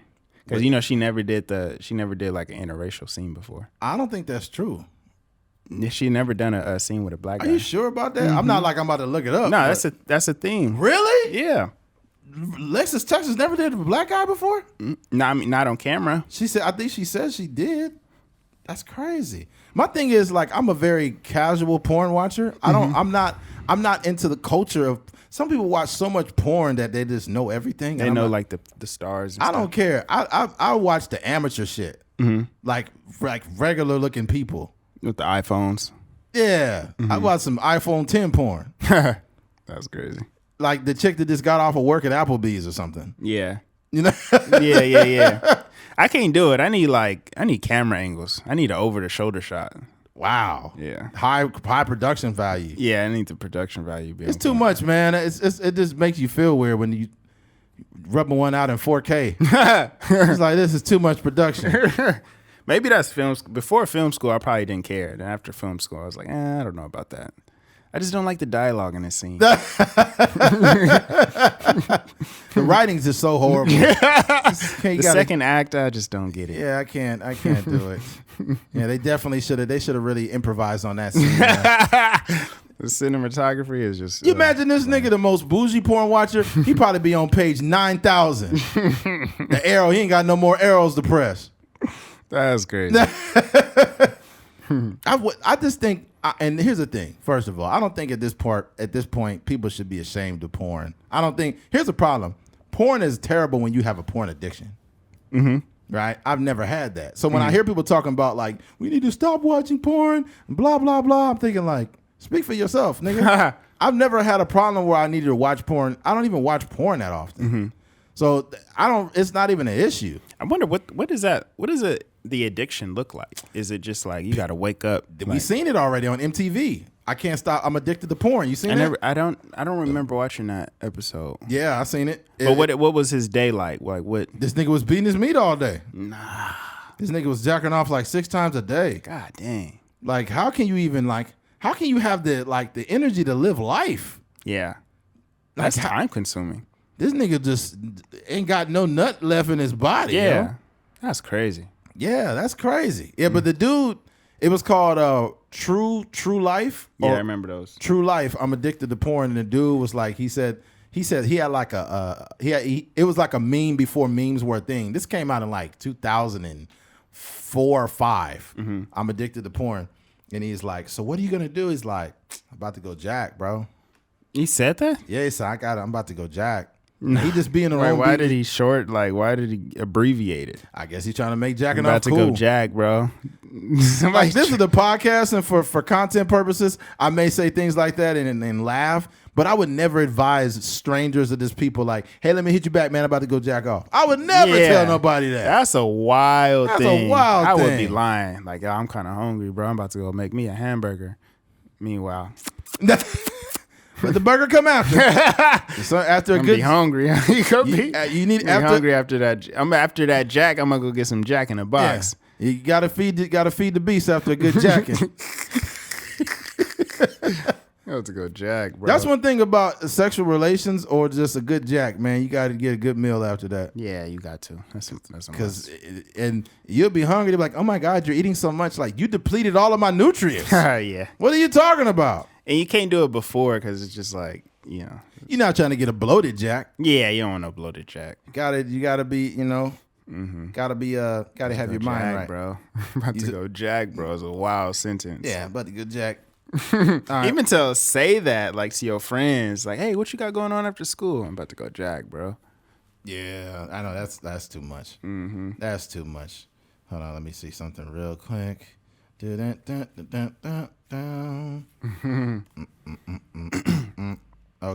let's see here. What you looking for? Oh, we're about to transition. I just had to get the right stuff up. Mm-hmm. That's all. All right, switching gears. Killing County documentary. This is a documentary, unfortunately, for those that listen to this. There's a lot of people from different states that listen to this podcast. Mm-hmm. We are actually from the city and state that this podcast from Colin Kaepernick is about.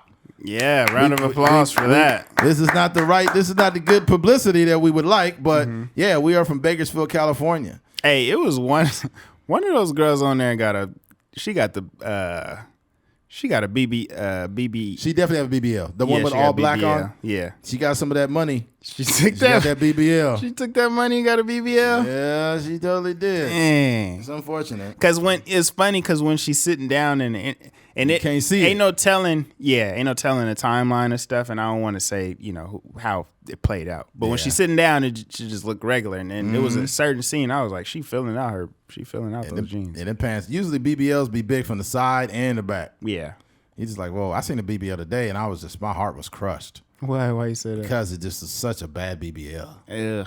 Yeah, I was like, ladies, you got to cut this shit out. Yeah. You got to stop. You got to stop. Sad part about it, I'll say this before we get into it, and this is just off the record.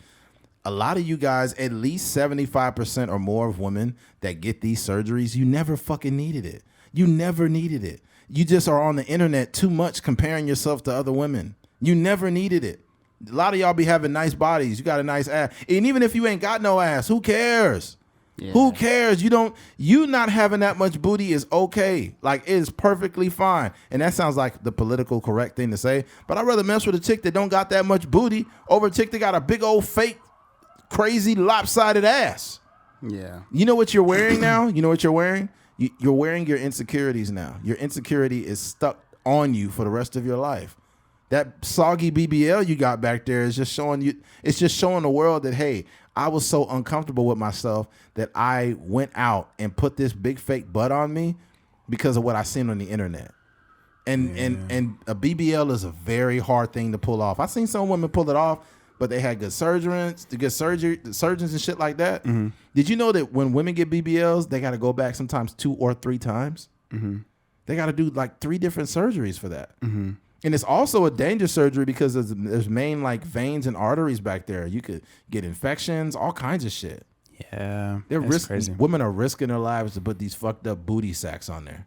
I was watching the movie Scarface, and it's interesting because in that movie, obviously they're like in Miami and stuff like that, but it's honestly like flat booty white girls walking around in bikinis, and they like own them. Like, hey, mommy, come over here, mommy. What's your name? You know, like they like really flirting with them, and they just like regular body types. But now, if they made Scarface in 2023, it'd be BBLs everywhere. Hey, mommy with the flat ass, come over here, baby. I sell a lot of cocaine, baby. Come over here, sit on my lap. I know you keep sliding off because you ain't got no ass, but like, come over here and let me show you what I'm talking about. I came from Cuba 2 days ago. From Cuba. Yeah. Cuba is like motherfucking. Cuba ain't even that far from Miami though. That shit is like, I think it was like 400 something miles away. It wasn't even that far. Yeah, they came over on boats. I think we talked about this recently. Yeah. Hulu docuseries, Killing County examines police violence in Kern County.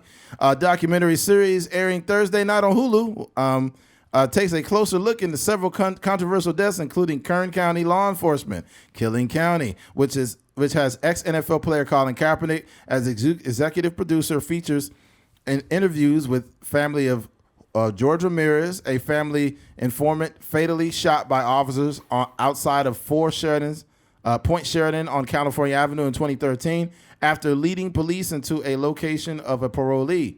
A synopsis on Hulu says, in Bakersfield, deep in California's heartland, things are not always as they seem. A deadly hotel shooting makes the Ramirez family question everything they know about their own town, despite to find out what really happened to their loved one. They soon learn that they are not alone in their tragedy and fight for the truth. It's a story of twists, turns, corruption, and cover-up. Who do you turn to when the ones are supposed to serve and protect you are the ones you can't trust? Yeah. Okay, let me tell you something about this documentary. This documentary was not because this is what people, if you're a police supporting person, that's fine to support the police. But part of supporting the police is accountability, right? When you see a police department doing evil, fucked up, criminal shit, you don't say, oh, it's Colin Kaepernick just making up narratives. This is all true. All of it is true. You need to watch the documentary before you form an opinion about anything. Just shut the fuck up, watch the documentary, and you will see the amount of corruption that exists in this city with Bakersfield Police Department. You will see it. It is fucking disgusting. And it's criminal, and these officers need to be locked up, especially that fucking Mac Wimbish. Mac Wimbish, that motherfucker is involved in 2 different shootings. You have some rogue cops out here. And let's say this. Eddie, why are you talking bad about the police? I'm not talking bad about the police. What I'm pointing out is the police that are fucking up. And let's be clear. The one bad apple theory is bullshit. Here's why.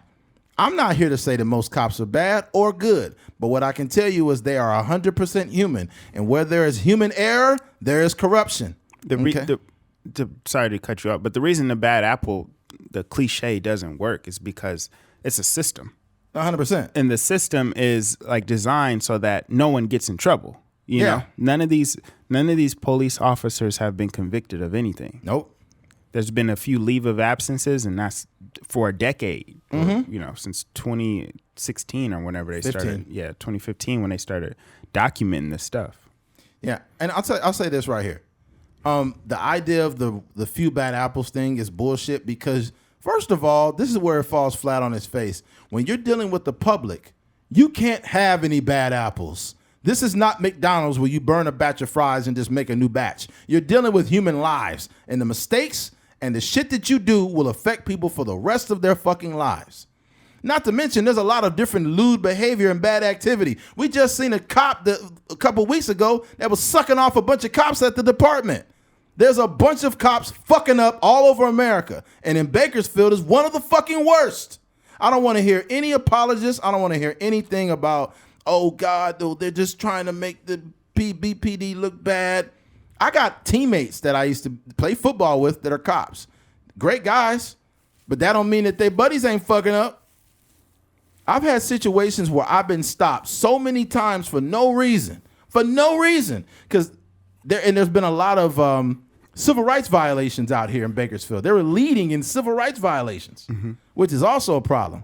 Me and Keith have been out and got stopped for no fucking reason. Yeah. Me and Keith just going down the street, minding our business. Trying to get a workout in or Yeah, something the like cop literally pulled from behind one dude who was a Mexican dude, pulled from behind him. Was already pulled. He was already pulling over somebody else. Yeah, he stopped. He just looked in there, seen two black guys, came around and pulled us over for no reason. And First thing he said, what'd he say? He's like, where you going? He didn't even tell us why he pulled us over. No, I think the first thing he said was probation or parole. Yeah, that's what they ask you. When you're black, out here in Bakersfield, they don't say, hey, where's your license and registration? You know, shit that you supposed to ask. And then also just asking, basically saying, I pulled you over for this. The motherfucker just pulled us over for no reason. Oh, let me see your license. All right, you're good to go. And here's the thing. That's when I had the freaking Malibu. So that was like 2014. Police back then was still wilding because it wasn't enough cases of body cameras wasn't a thing yet. And in the 90s, it was way off the chain. The police could pull you over, do all kind of shit. My dad was violated by the police multiple times. That's what my father always told me. When the police pull you over, you will not win. Say yes, sir, no, sir. Be respectful to them because they will look for any reason to get you out the car and whoop your ass. My dad actually got off with slamming a cop on his neck. There was a time when my sister was like 3 years old and an issue separately from my aunt. My aunt dates a bunch of toxic ass motherfuckers. And like one of still? Still? This is back in the day. My sister was like 3. I wasn't even around yet. Yeah. But she still does. She's an idiot. Anyway, but my aunt was dating this dude. I guess the dude put his hands on my aunt. Yeah. And my dad went there, chased the dude down and slammed him. Cop comes over there and just immediately gets aggressive with my dad. And it's because my stupid ass aunt was like basically saying that my dad was in the wrong. So what ends up happening is the dude tries to get physical with my dad, starts hitting him. He tells him to stop. And my dad had just put manure in the yard. And my dad grabbed the cop and picked him up over his head and slammed him in the manure on his neck. Police came and didn't do shit to my dad. I don't know what happened with that cop or what kind of shit he was in. They probably didn't like that cop. But in the 80s, in 1980, 84-ish, 85, for a black man to get away with slamming a cop and fucking shit. In Bakersfield? In Bakersfield? I don't know what that cop was guilty of, but they let my dad off with no arrest, no nothing. Yeah, he must have had that one coming. He must have had that one coming. And he probably was fucking with black dudes. Because the thing about it, too, people always want to say, why is it that black people always have these things to say about officers and they're always talking about race? Well, let me tell you something. What I'm not going to do is get mad at white people because they can't quantify my experience. They don't see the world through my eyes. But what I'm not going to let you do is invalidate me.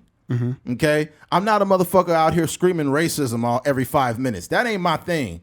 But let me be clear. I've had a lot of racial encounters with cops in Bakersfield. Some racist shit. I was in a lineup of 30 black guys on the side of a street over there off of... What's the name of the street? It's right off of New Stein and Taylor. It's Taylor Street, which wasn't the greatest street back then. But I had a buddy that lived off Taylor. It was me, it was my homie Levante, and Nick Stowe. Nick Stowe is a really cool guy. Really smart dude. No disrespect, Nick. Kind of nerdy. Just an easy guy. Wears glasses, the whole stick, right? Me, Nick, and fucking Levante are coming down from my homie, the Meech, coming out of Meech's house. I'm talking about we're way away from all the ruckus going down the street. All of a sudden, we hear somebody yelling, "Hey, come here! Come here now! Hey, come here now!" And he's yelling. He's just yelling, right? And I remember that night, I remember what I had on. Because back then, the tall tees was in. I had a big, long T-shirt. I had a silver chain on, and I had a hat on. And the shirt had like a doughboy on it.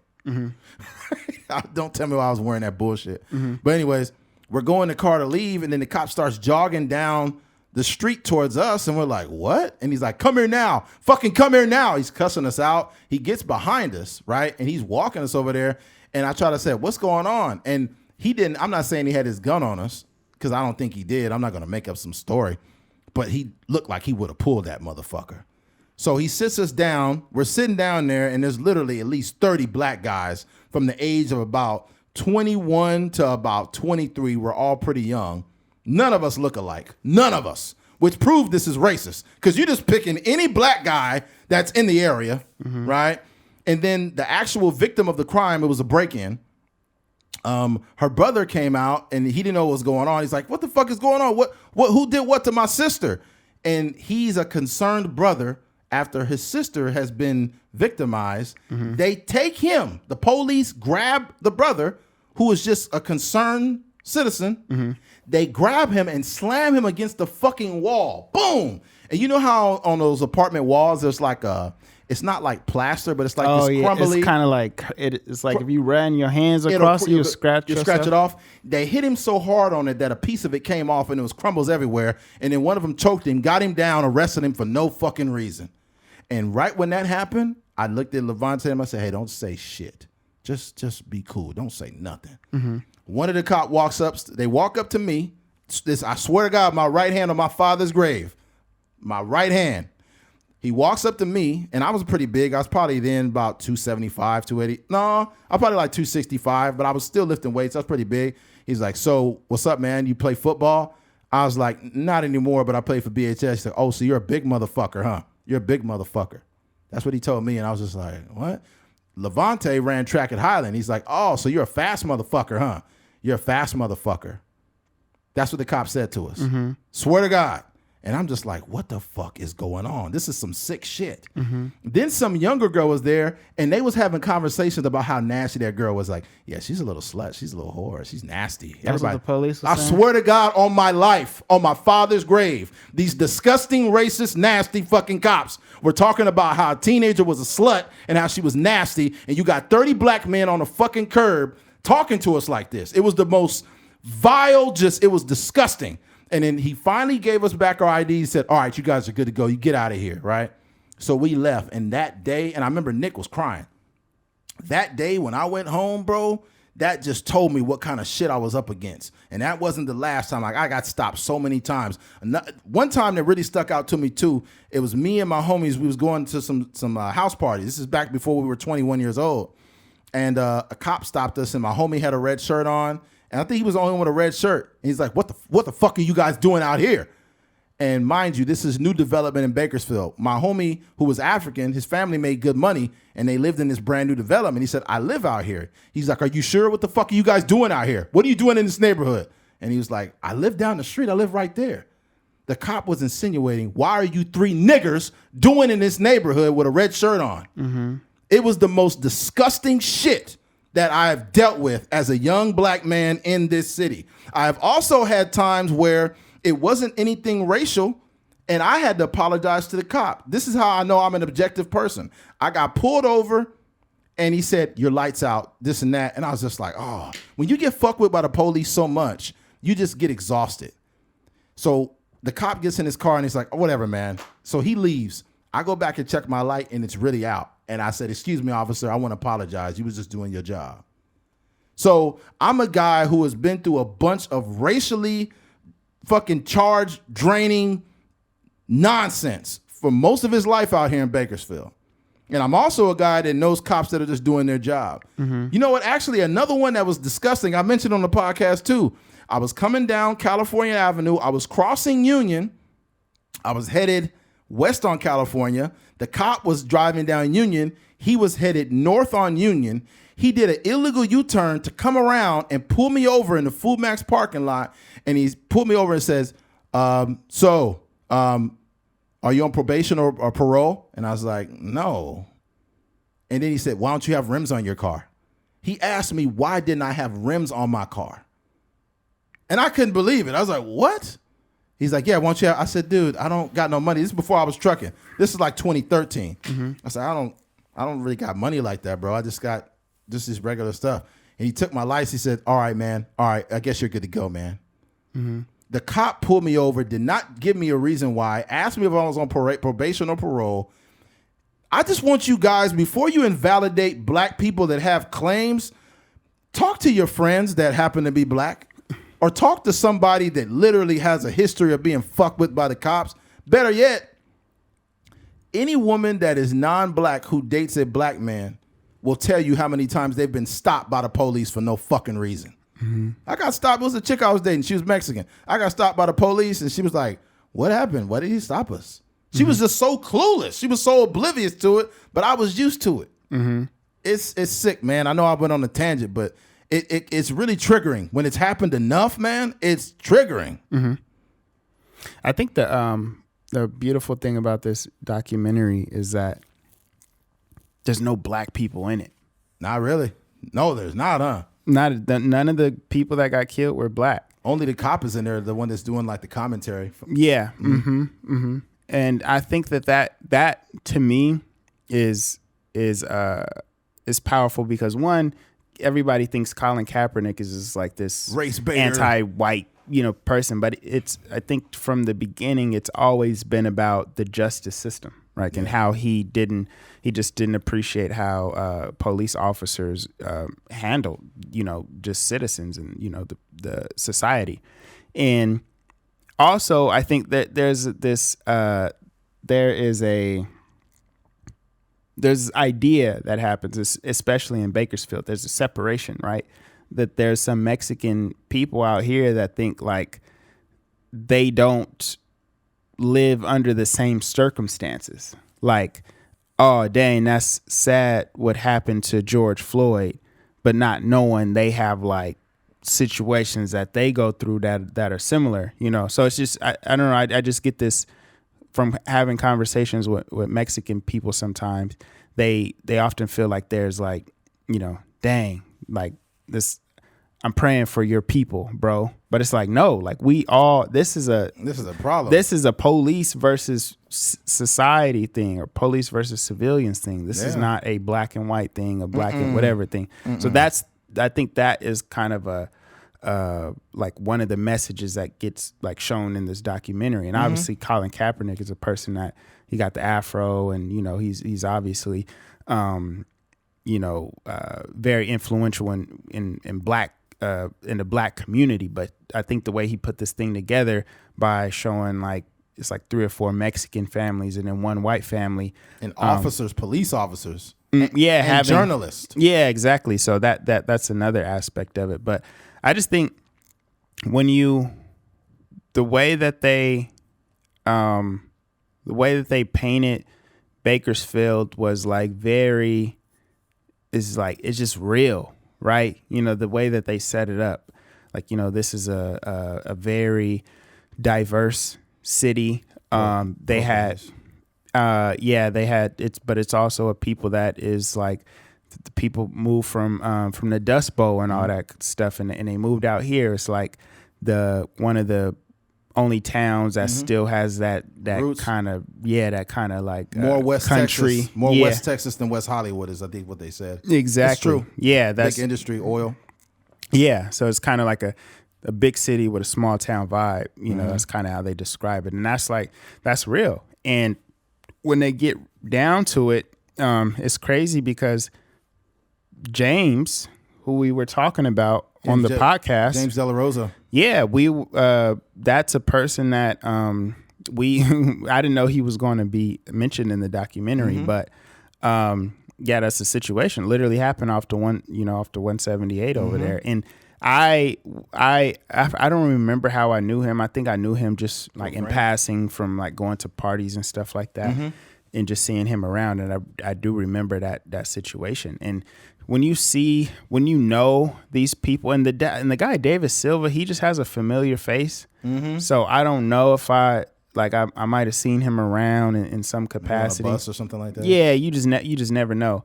But when you start, I think the thing that I got from it is like, these are real human beings. These are people in our city. These people have families, their brothers, their sons, their dads, and all these different things. White, Mexican, yeah, all these people. All different races. And that's the thing that, like, because I know for me, like, our office is downtown.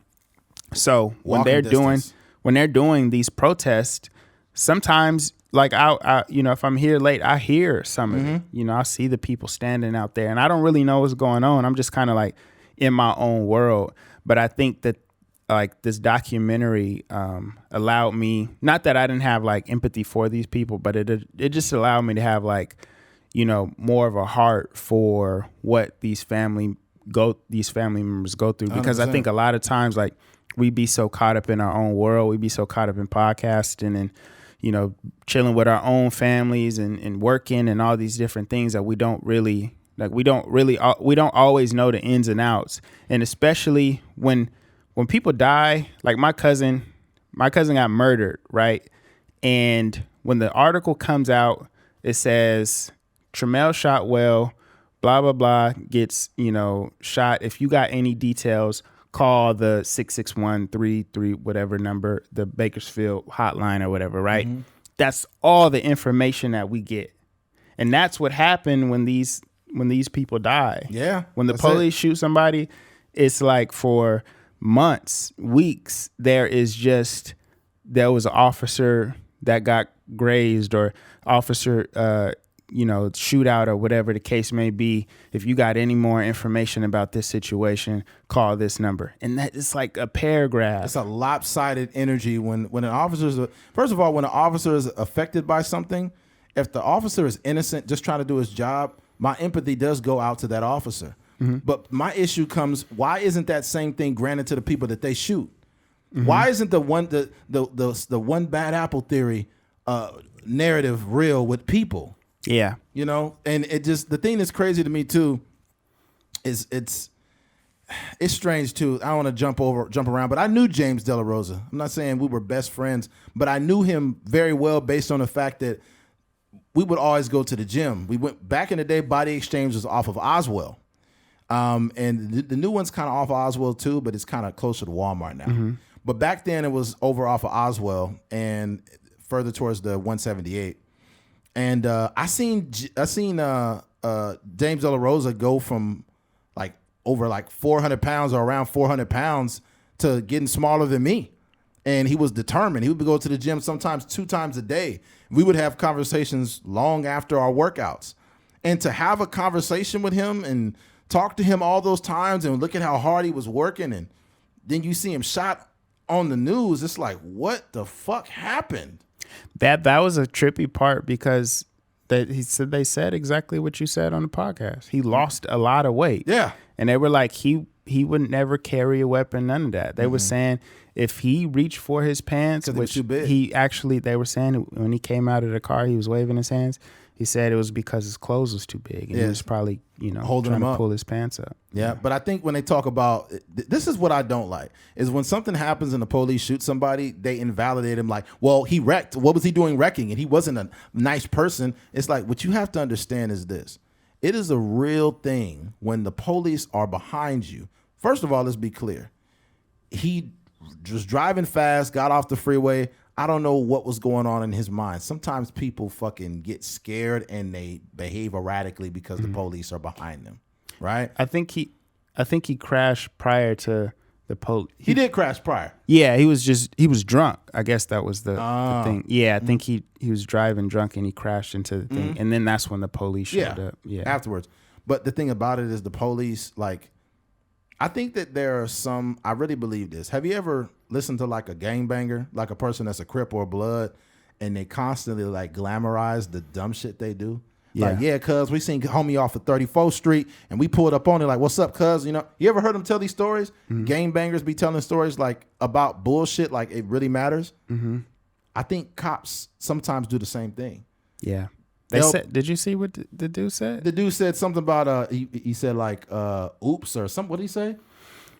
He said something. I think he tickled his feet or something like that. Mm-hmm. Tickle. And then it came out later that he was doing this. You got to understand that a cop is a regular person, and with human error comes.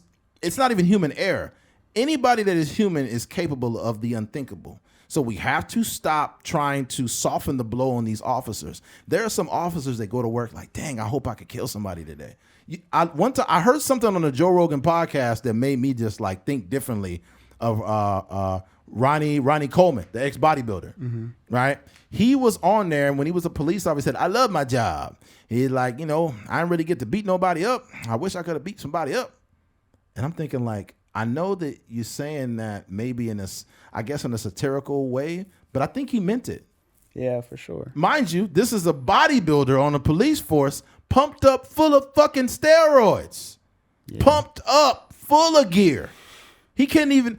Ronnie Coleman was so fucking huge that he had to cut his uniform because he couldn't fit it. You know what I thought watching that thing? And it's something that Sheriff Youngblood alluded to, is you're safer shooting somebody. Yeah. Like Sheriff Youngblood talked about like the finances of 3.4 million and the family goes away. A settlement and all that. But what I'm saying is that when you have a situation like George Floyd, you got your knee on somebody's neck for 8 minutes. There's a little bit more gray area, right? You could say like, why'd you do that? Why didn't you, listen to him when he said he couldn't breathe? All this other. Why didn't you, just sit him in the back of your car? All these things, right? But when you shoot somebody, it's like, oh, I thought I seen a gun. That's like an instant, like an instant excuse. All the way going back to Oscar Grant, right? All the way till Tamir Rice. Like all these situations. Yeah, it's so sad. Yeah. But it's like that's the instant get out of jail free card, is if you say that you think that person has a gun. And also, let's be very clear.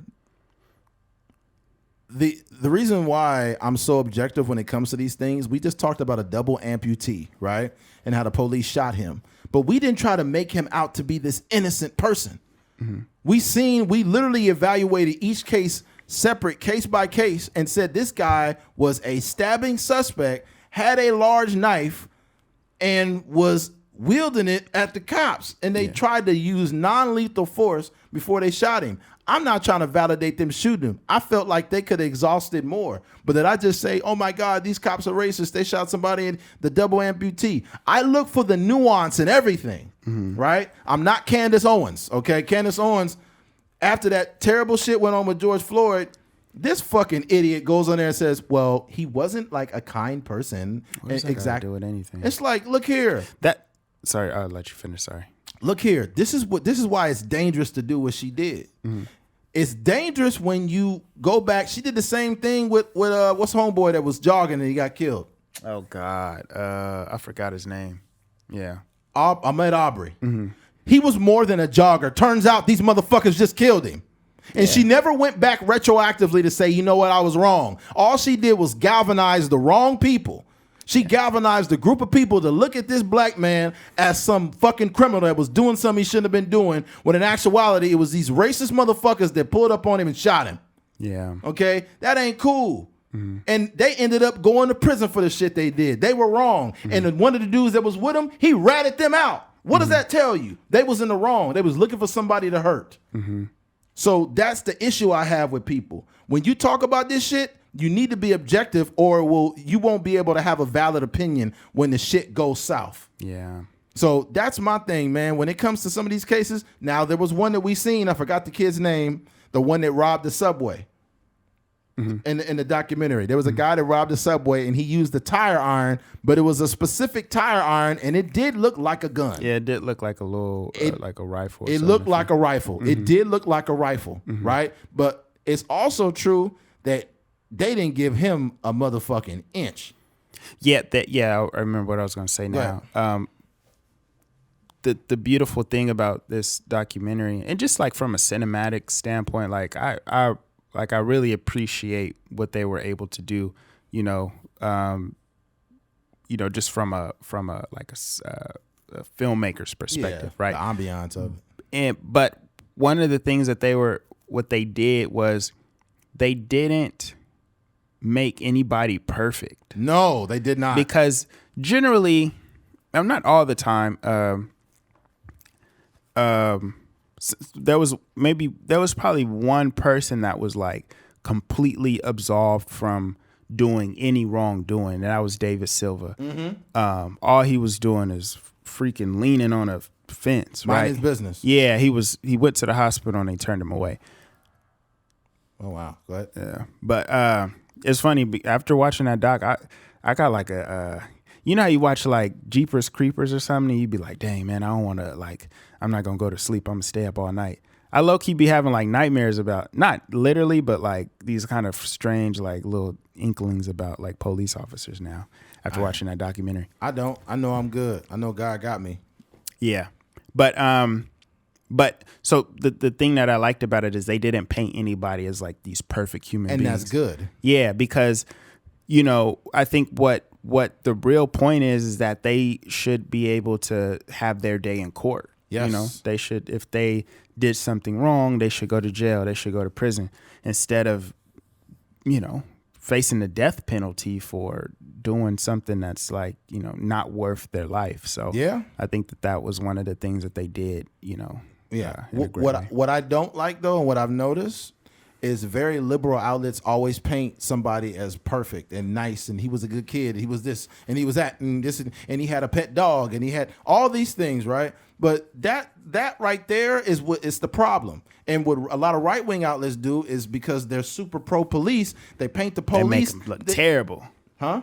So they make them look terrible. They make the victim look terrible. Mm-hmm. Yeah, but they try to put the cop in a position to where he's always being validated for what he did. Yeah. They're always backing the police. But the problem with that is when you got a very liberal narrative that's painting this person that he pet puppies all day, and then you got this side that's always making the cop look right, you don't have the truth. Mm-hmm. You don't have a objective narrative. And that's the problem with how we're receiving the news. Yeah. You got super right-leaning people that never see the wrong of what the cops are doing. And you got people that are on the left that all they do is paint everybody as a victim. Mm-hmm. We just said this. I said this before we even talked about this. Everybody is not worth marching for. Mm-hmm. Everybody is not worth going to bat for because it makes you look bad in the long run. Mm-hmm. You know what I'm saying? The Tamir Rice's, I'm going to bat for him. Mm-hmm. Little kid minding his business gets shot by the police for no fucking reason. Yeah. But the thing that's crazy about it is the very right-leaning people with this, they just like, oh, I seen the comments too. There's like, look at Colin over here targeting our city, raised by 2 white parents, and he's privileged. This and that. Oh, so are you admitting that white privilege exists, or what are you trying to what narrative are you trying to paint? He grew up in a privileged household. That's got nothing to do with anything. That's got nothing to. So you're invalidating Colin Kaepernick's whole existence because he grew up with 2 white parents. The sad part about it is one of the dudes on there was white. Yeah. This is the funny thing. You can't say that the people on here were plants by Colin Kaepernick because they all lived here. Yeah. Like Kiyoshi Tomono. Kiyoshi asked the tough questions. The thing, the first dude was George Ramirez. Mm-hmm.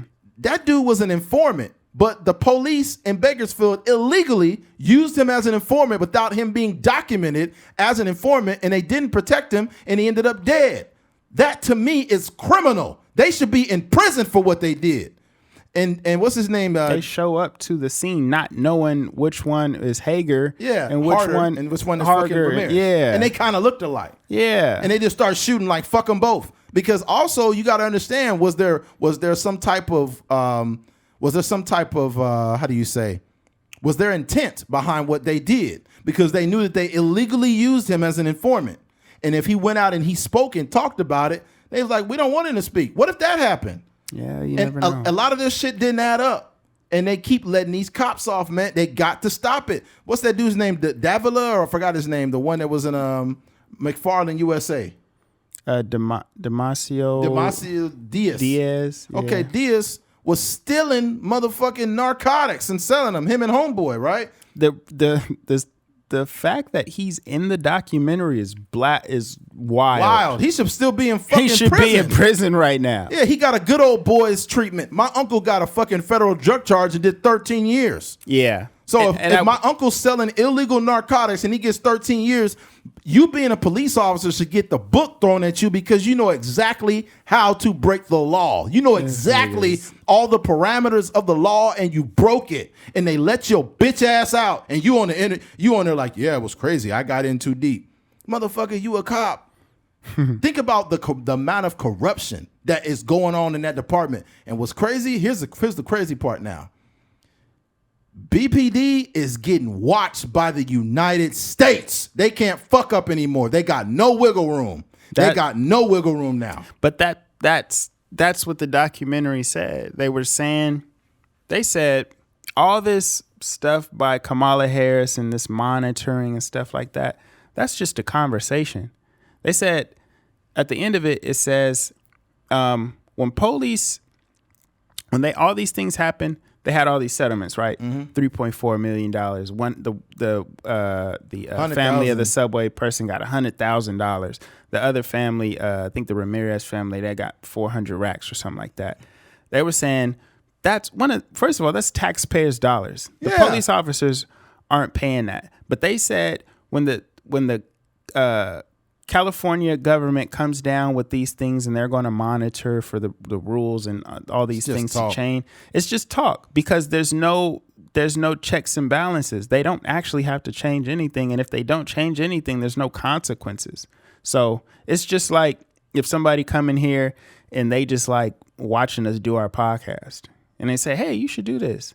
But if we don't do it, then it's just... It don't matter. It's just no rules. Here's the issue. I think in some way they're being incentivized to do the wrong thing because that's how prisons stay full. When you think about it, this whole judicial system all has a face, from the judge to the cop on the ground all the way to the CO that's in the prison system. It is one big motherfucking system. And all this shit exists for a reason. It is by design, my friend. It is not just by, this is a mistake or this happened here, because it would have happened, right? I'll say this. They said something that made sense. Start attacking these people's pensions. Not only that, by law, there needs to be when you break the law as an officer, you should receive double the sentence automatically. My uncle did 13 years. Your ass should be doing over 20 for what you did. You stole police evidence and sold it. So you did an illegal activity outside of being a cop. You didn't just do something that should get you a write-up. And what did he do, only like 3 years? It was something like... I don't even know if it was that. Ridiculous. It's so many cops getting busted. It was another dude. I think I'm a year older than him. I'll look him up. But we talked about him. His ass got on YouTube and made an apology video. Mm-hmm. And he was like, the devil was working in me and this and that. And it was a bunch of people like, we know you're a great guy. We thank you for your service. Are you that much of a fucking cop dick sucker? You need to hold him accountable. This motherfucker took your tax money. He is what you call a public servant. I don't pay you money to steal and be a fucking criminal, okay? I could go walk up to a crack dealer and pay him if I wanted to do that. The job that you have is a public servant. You serve us. We don't serve you. And when you commit a crime and sell drugs and be a thug in a uniform, you need to go to prison. I'm holding everybody accountable, period. Because if my uncle gonna do federal time, you should be doing the same thing. It sucks when my uncle got to go through all the parameters to try to get a job just to take care of himself. But you motherfuckers can go out and commit a crime and you get 3 years and a slap on the wrist and you get to be in a documentary. Are you fucking kidding me? What kind of shit is this? In a movie. In a movie. You getting paid off McFarlane USA and a documentary. That's crazy. Yeah. And here's another thing too. And I'm not saying this is concurrent at all, but we have to understand that there's been a long, long history of police in the United States, and especially in Kern County, being very vile. From the prequel of all of this goes back to Oildale. There were literally officers that were Klansmen in the fucking force. This has all been proven. This is not me making things up. This is not me saying that, all these white officers belong to the Klan. I'm just saying the facts of the case. They literally was Klansmen that had infiltrated the police force. So can you imagine, before you invalidate black people's claims, getting pulled over by a Klansman in a police uniform at 2 a.m. on the side of a road by himself? Can you imagine how it feels to be a black citizen getting pulled over by a motherfucker that's got that much aggression and hate towards you? Not to mention, right here in Bakersfield, over that bridge is a sundown town. If you don't know what a sundown town is, go up and look it up on Google. A sundown town is any place in America that if you were black, you could not let the sun shine down on you or you would be killed or beaten. That is a fact, and that is in Oildale. Right when you get to that bridge, my dad remembers a sign. He said, if you're black, don't let the sun shine down on your ass. Look that up on Google. It existed on the bridge right there on North Chester. Another one existed out in Taft that is outside of Bakersfield. In the 70s in Taft, They literally, the Klansmen came into Taft and ran out all of the black athletes in Taft. This is all documented. And you got to understand that this is not even that long ago. Mm-hmm. And all those seeds are not gone. Am I saying the Klan is running the BPD? No, but at one time they did. Mm-hmm. That's a fact. And at one time, Oildale was considered a very hateful, racist place to be. Is it all like that now? I wouldn't say it is. It's definitely some seeds there, but there's some blacks and Mexicans living out there now. Mm-hmm. It sure is. Mm-hmm. I've seen a lot of them, and a lot of them are on drugs. But Oildale was the worst of the worst. Oh yeah, but I've experienced racism in Oildale. Me and my dad were distributing phone books, and this is when Packard Bell was a thing back in 1997. And it was the summer of 97, and I was out there with my dad in front of a store, and some dude had cut my dad off or whatever. And my dad was like, "Hey man, what the fuck?" He's like, "Fuck you, nigger." Mm-hmm. Called me and my dad niggers and drove off. Mm-hmm. What kind of person calls a 7th grader and his dad a nigger? Mm-hmm. This is in Oildale back in 97. Mm-hmm. Am I saying everybody in Oildale is like that? This is why we got to stop being so sensitive. Because I'm pretty sure there's non-black listeners or other listeners, and they're like, why are you saying white people are racist? This is not an indictment on every white person, but I want you to understand. You will never be able to you will never be able to quantify what we go through as black men or as black people. But I want you to understand that there are some people like you that have made it very fucking hard for people who look like me and Keith. Mm-hmm. Okay? That is just a fact. And some of them was wearing police uniforms, and some of them was beating, killing, lynching, and also falsely accusing black people of a crime. And then the black guy goes to court with the journey of his peers, and all of them are white men. None of them are black. Mm-hmm. And then he gets accused. Literally gets the death penalty for a crime he never committed. Mm-hmm. This happened this was very commonplace in the United States. Mm-hmm. When it comes to Bakersfield, what makes it weird is we bend the rules for the cops out here, mm-hmm. which is weird. Like they get to investigate themselves. It's a gangster mentality when you go up to somebody's house and say, "Hey, we need your phone." Yeah. What the fuck are you doing in my house asking for my phone for?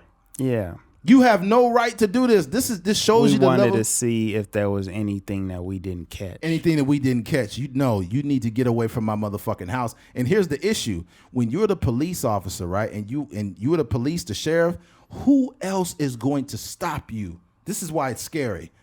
If I come into your house at 2 a.m. and say, you better open the fucking door right now, what you gonna do, call the cops on me? And then they're gonna send a unit that's corrupt, just like the motherfucker that's coming to my house asking me for my phone? Mm-hmm. There's nothing you can do. That's the scary part, which is why I'm glad that they came up with this documentary.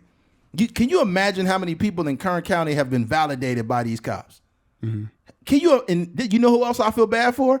I feel bad for the cops that go to do their job, and because they don't want to get involved in the bullshit, they get railroaded. I can guarantee you, with the corruption that exists at BPD, it's a cop that just show up, do his job, and then he sees some fucked up wild shit, and because he don't want to be a part of it, they find a way to get him ridden up and fired. It's crazy, man. I wonder how many good police officers in Bakersfield have been fired for no fucking reason. I don't. The thing about it, like, just kind of thinking about that the rotten apple. I was about to say rotten tomato, but the rotten apple. And this nigga getting sleep. He just making shit up. Well, the Rotten Tomatoes is like the film score stuff. I know. But when I think about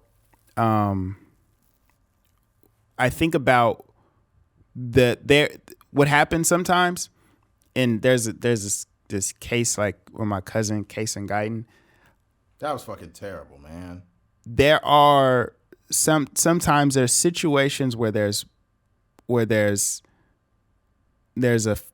facts, and then there's something that has to be proven in the court of law, right? Mm-hmm. And sometimes they don't connect. Mm-hmm. So sometimes police have to do certain things like get an informant, mm-hmm. or maybe plant something. So it's like, mm-hmm. it's tricky. So I would say in that situation, it's my cousin. So I may be okay with certain illegal ways of, getting evidence or something like that. But it's so I just say that to say it's tricky, like, in terms of sometimes those. It's tricky when you're the one trying to get justice. Yeah. Mm-hmm. But here's the issue. I think, and this is, look, this is not even subjective, because I know what you're trying to, you're an objective person, so you're trying to tear yourself apart right now. You're basically saying, like, I wouldn't have a problem if my family needed the police to do something off the books for me. Yeah. Right? And I think we could both attest to that. But here's what the issue is. There's an issue when you're using that same tactic to cover up corruption. Yeah. That's where it's always going to be wrong. Yeah. And, I'm not saying there's a right way to do the wrong thing, but that will always be wrong. If I walk up to you and just shoot you in the head with no justification, no nothing at all, and I'm using those tactics to protect myself, I think he had something on his waistband. Mm-hmm. I think he was drunk. He was talking aggressive to me. And if there's no video to prove it, not to mention, here's the worst part. They took the cameras down at the subway. They took them all down. You know what's so crazy? I can remember watching Training Day, like, this is weird. Like this is too much. This is too fictional. This is too fictitious. Like, this nigga's a detective, and he's slapping people up. He's selling drugs. He stealing money. I'm like, nah. And then you start to, like, really peel back all these stories, and you're like, yo, this came from somewhere. They didn't just make this up out of thin air. Bro, you need to understand that the history of the police. Let's be very clear when we say this. It is a very nuanced topic. I mean, how many times have we seen? I'm not talking about fictitious. I'm not talking about Training Day. We're talking about cocaine cowboys in Miami in the 80s. Mm-hmm. Have you seen that documentary? Mm-mm. You need to watch it. The reason why they were able to get away with selling so many kilos of cocaine is because the police was on the payroll. Yeah. 70% of that force was doing illegal activity with these guys so they could sell the drugs. Yeah. It got so deep, right? Check this out. They got so smart with how they transported cocaine around Miami that they were using tow trucks, literal tow trucks. And they would have a car full of kilos that acted like it was a broke down car on the side of the road. They would the tow truck would pull up, pick up the truck or the car that had the dope in it and transport it around town. They had thousands of tow trucks picking up dope, taking it everywhere. Mm-hmm. And the police knew about it. In fact, the police orchestrated it. Do I need to keep going? American Gangster. It got to the point where he had to testify against the police. This is the true story. This is how sending drugs through freaking caskets. They literally were taking cocaine from that was Vietnam. Mm-hmm. So in Vietnam, when soldiers died, they were smuggling in pure cocaine in the graves, or excuse me, in the caskets of dead soldiers. So it's two things that's sad about that. I think it's sick that you would smuggle cocaine in the casket of a soldier who fought for this country, but it's also sick how many men died in Vietnam. Mm-hmm. It's like a double layer. It's it's a layered situation. How many men went out there and died for this country? Yeah. Right? That didn't have to, in addition to putting cocaine in a fucking casket. Yeah. Imagine. Your dad, your grandfather, something like that. You know what's sick about it though, and like I said, as disgusting of a act that was to smuggle cocaine in a casket. That was fucking genius. Yeah, it was a evil genius, and he was getting kilos of pure cocaine out of Vietnam, man. Mm-hmm. That's fucking nuts. Mm-hmm. But yeah, if you're gonna do it. My God, there's no right way to do the wrong thing, but God damn it, that's fucking close. Yeah, my goodness. Yeah, man. There's been so many. There's been even during nothing illegal really gets done really without some form of law enforcement getting involved. My cousin, I could say this.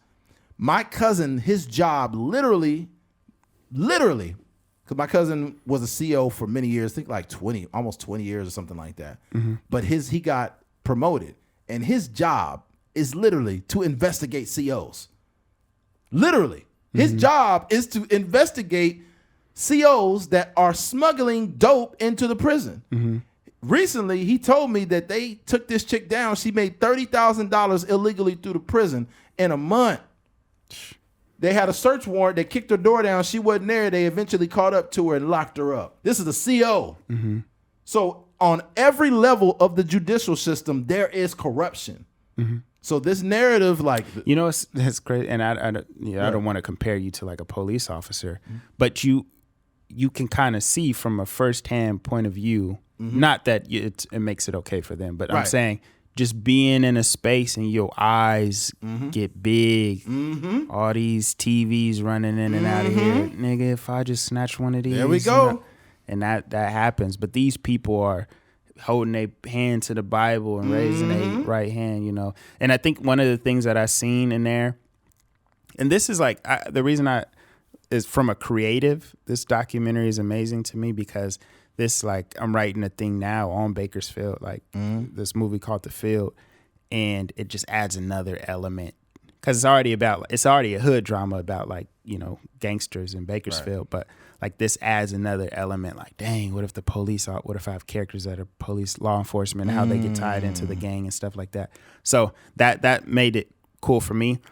But there's multiple shots in there where the police, they look like if you scroll through my cousin's Instagram and you just see the stroller boys and all these like East Side Crips and stuff like that. If you look at some of those pictures with the police officers, it looks pretty similar. Well, you got to understand, there's real police gangs. Yeah. Like legitimate police gangs, the Reapers and the Vikings, and there's real literal police departments with gangs. So it's a gang within the department. And this has been going on a long time. They literally have been investigating multiple departments for this, right? So we have to understand that corruption takes place. I just talked about a story where I was taking stuff from a job that I used to work at. So the little bit of levers that I had at a job and the little bit of power that I had to oversee something, I failed at it, and I was wrong for what I did. But can you imagine as an officer when you take that? First of all, I'm not trying to give myself any leeway. Like I said, that was ignorant, that was wrong. But no one was harmed in that, right? And also, the store got insurance. But look, when it comes to being an officer, like I mentioned, this is not McDonald's. You cannot burn a batch of fries and just put a new one in. You're dealing with human lives, right? So when you are sloppy at your policing and you're not checking all the X's and O's and you just pulling triggers on people and you're like, oh, he had a gun. I feared for my life. You think the motherfucker that see you with the gun drawn ain't fearing for his life? And the witnesses said that James had his hands up. Right? But at the same time, man, it's... Shot him in the head. Yeah. God damn. That was intentional. Oh, my God. That was intentional. Yeah, you don't accidentally shoot somebody in the head. No, he aimed for that. And he was far enough. It wasn't like a super close range either. And man, he could have shot him anywhere. You get shot in the head with your hands up? Oh my gosh, man. And the dude said, tickle, tickle. Like, he got off on it. You got to understand, a person that knows, here's the difference. A department that knows that it's safer to shoot somebody than to do that. Imagine how they feel when they go out. And imagine what type of alliances they have within the department. Yeah. Imagine the type of illegal activity and things that they're doing, right? So that's the crazy part, because the guy on there, that's why I'm saying it's tricky, right? Because the black officer, he's the chief of police. I forget his name. Where's this? It's not San Bernardino. Where is he at? No. I'm talking about the guy from Bakersfield. Oh, the okay. bald dude with the mustache. Yeah. Okay. Yeah.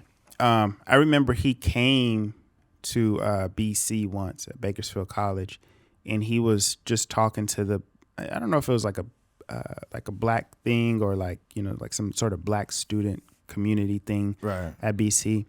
But one of the stories he told, like, very vividly, is he was at South High School when they created the Country Boy Crips. He was like, they was in the bathroom and they, basically created the gang, and I was there. And like, fast forward, and he, obviously like spearheaded, catching the people that killed my little cousin, Case and Guyton. And, but when you see that, but you also know that he's like working for a police force that's the most deadliest police force in the country, and in some capacity enabling these people is something that is just not clicking. Yeah, you know what I mean. There's something that is not making sense, and like I was saying, even in that case, they I think they finagled. I don't know if this is like he say she say or if this is like public information, but I think they fudged some stuff in that case in order to catch some of those people or to cover up some of that corruption. Some of that case. It's corruption's on all levels. Yeah, I remember Gavin Newsom posted something, and I seen a bunch of people praising him in the comment section, and they were like, "That's right." Hold on, I'm about to sneeze. I hate when you like in between the sneeze and the not sneeze. Little pump fake sneeze. Yeah, it's like, man, stop. It's like nose foreplay or something. Like, don't play with me like that. I'm from the bus. Like, no, yeah. But Gavin Newsom posted something, and people were like, "That's my governor. We love him." Blah blah blah blah blah blah. And like everybody's just like, "Oh, he's so great." But here's the issue: you realize this is the same guy that made his wine business an essential business during the pandemic. This is also a guy that broke his own fucking guidelines during the pandemic, and he's supposed to be leading y'all. This is also a guy that got called out for sleeping with his best friend's wife. That's crazy. Motherfucker sleeping with his best friend's wife. Not that it's any of my business, but just to give you an idea that people in these high level positions do corrupt shit. But also, you speak about the east side of Bakersfield, the highest homicide rate, but don't say much about the police brutality. Yeah, 100%. 100%. Yeah, it's like the thing about it too is this, and I'll close with this because we've been a little long-winded here.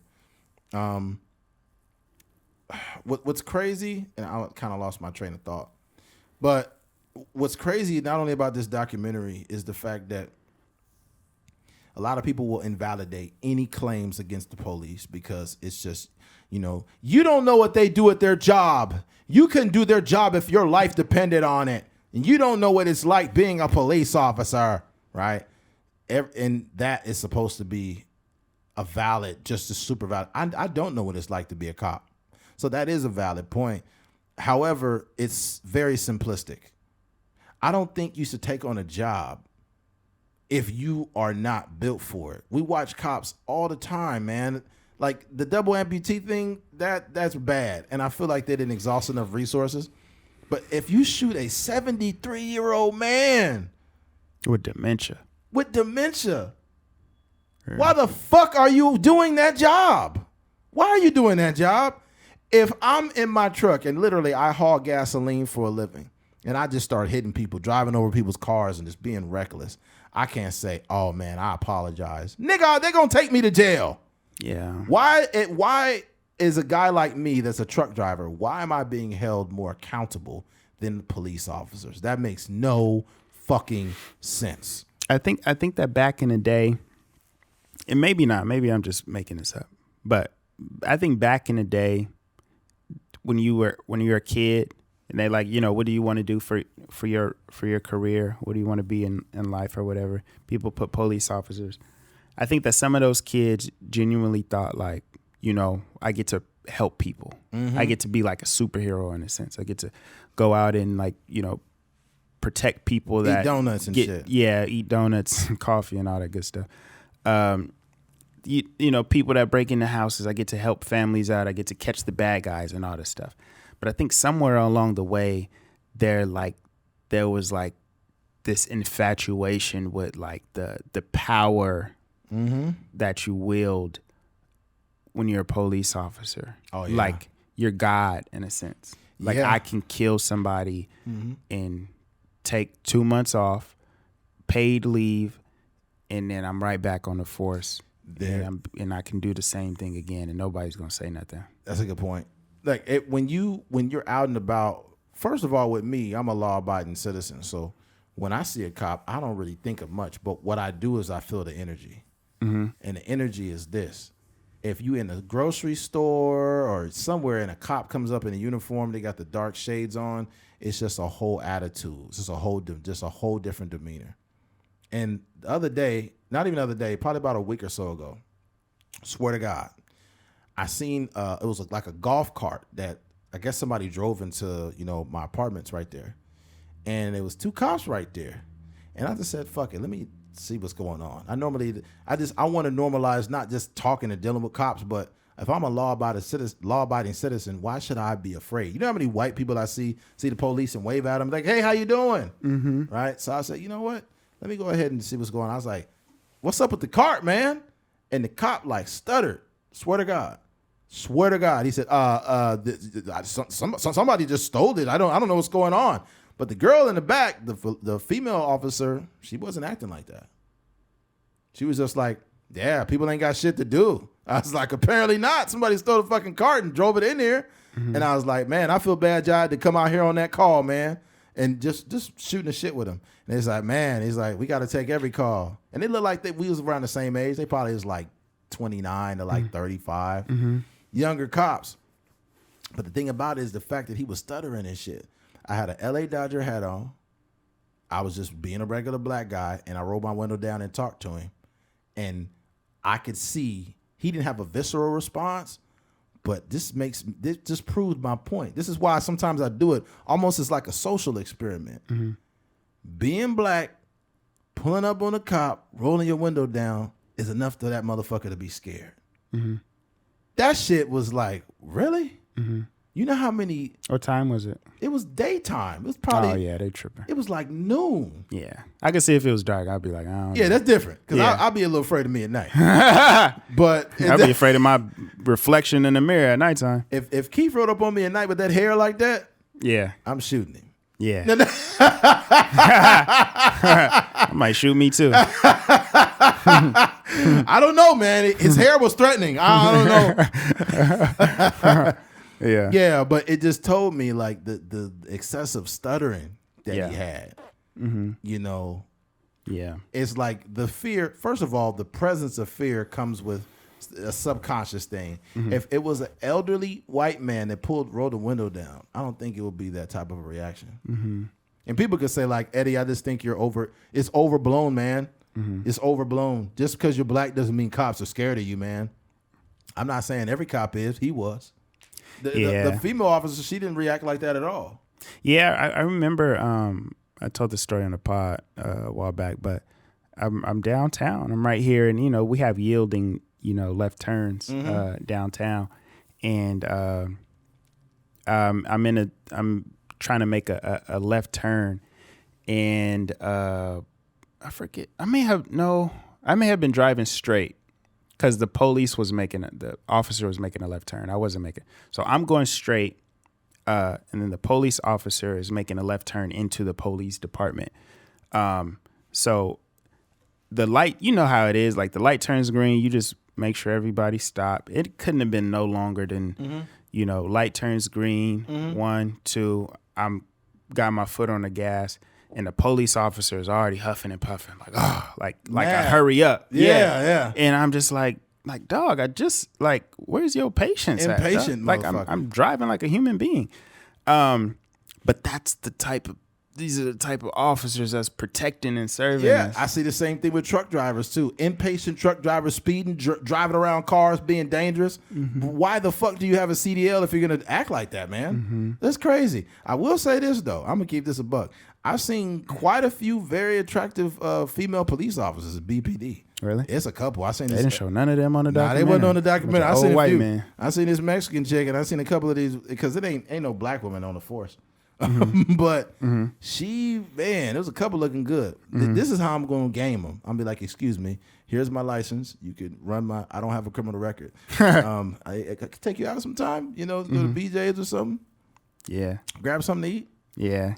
Because if you're dating an officer, right, you dating a cop, she's gonna do your background. Yeah. She's gonna run your background. That would be tricky, man. I think that would be cool. If you could date an officer, I just want to know. I ain't got no problem doing it. I ain't got no problem doing it. Yeah, I think you would be able to. I'm saying not infiltrate, but just kind of like perspective. You know what I mean? 100%. Yeah, like an objective point of view, and really, affect change in there just by way of being in a relationship with a police officer. Yeah, that'd be a trip, man. Mm-hmm. That'd be bad. But see, here's the problem with that though. The problem with that is if you dating a very sexually attractive woman that's a police officer, there's some dude on that force that likes that officer. Mm-hmm. I just know how it works. When men and women work together, there's always that dynamic of a guy that likes a girl, but he can never get the girl. Mm-hmm. When he finds out who gets the girl and he's mad, and you find out that I'm fucking that officer, I'm gonna start getting weird behavior happening around my place. Yeah, freaking vans, surveillance vans, just. Hey, I was just seeing if there was any problems or any disturbances here. My name is Edward Dunham. He'd be like, okay, no, everything's fine here. Mm-hmm. He's like, you got any dope on you? I'm like, no, man, what the fuck are you doing here? Officer Wimbish pull up to your house. If I see Mac Wimbish, I'm like, oh, this nigga wants some pussy. That's all. He trying to get the officer. Oh man, bruh, yeah, that's wild. I will say though, like genuinely, I don't know. I don't remember everybody's name, but James, David Silva. There was a Cerna. I think Cerna was the older man. Yeah, the old 73-year-old man, bro. Yeah, but rest in peace to all of those victims of police brutality, and and I genuinely want to commend the families, man, like for being so strong. I know that's, I personally haven't dealt with anything even close to that, but the strength that it takes to, sit in front of that camera, to continue to protest, to continue to show up, to build community amongst each other, in light of, a very dark situation. Just the authenticity they were able to portray on that camera and in those interviews. I also commend the people that got on there from the news, because that's not, they don't got to do that. Know what I mean? Jessica Arrington. Yeah, she was on there giving it up. It was a couple other people. Shout out to her, man. Yeah, and also the cops, on there, just like that's a thing that is not. I'm sure there's police off. You know how it is, like when it's like in a black family when like a black dude is dating a white girl or something like that. They just kind of look at them like, this nigga. Like, but I'm sure that's how the police is looking at the other police officers. Like, what are y'all doing on this Kaepernick documentary? Yeah, because it's a level of objectivity that makes the documentary valid. And like you said, the people, even the families, are not trying to paint their kids in the best light. Yeah. He said, my brother was a drug addict. He was in and out of prison. Yeah. He couldn't stay clean. Like, they were not trying to paint him as an angel. So that took away the people that are opposing it. That took away one of their statements they could have made. They didn't try to make them look like angels. Yeah. In addition to that, it wasn't no police bashing. It was only the information that was in the case. It wasn't nothing else. And it was also the actual journalists, the news journalists that worked on the local news. Yeah. That they were being very objective. And they weren't saying like these cops are bad. They never made statements like that. Yeah. Not really giving opinions about the cops. They're just saying the facts. The cool thing about it too is they're reading the what do you call it, like dissertations or something from the police officers. Yep. They're reading it and they were trying to replicate the emotion. And I will say, as much as that Diaz guy was kind of like, he's just a product of the system. He is who he is. He's a human being, whatever.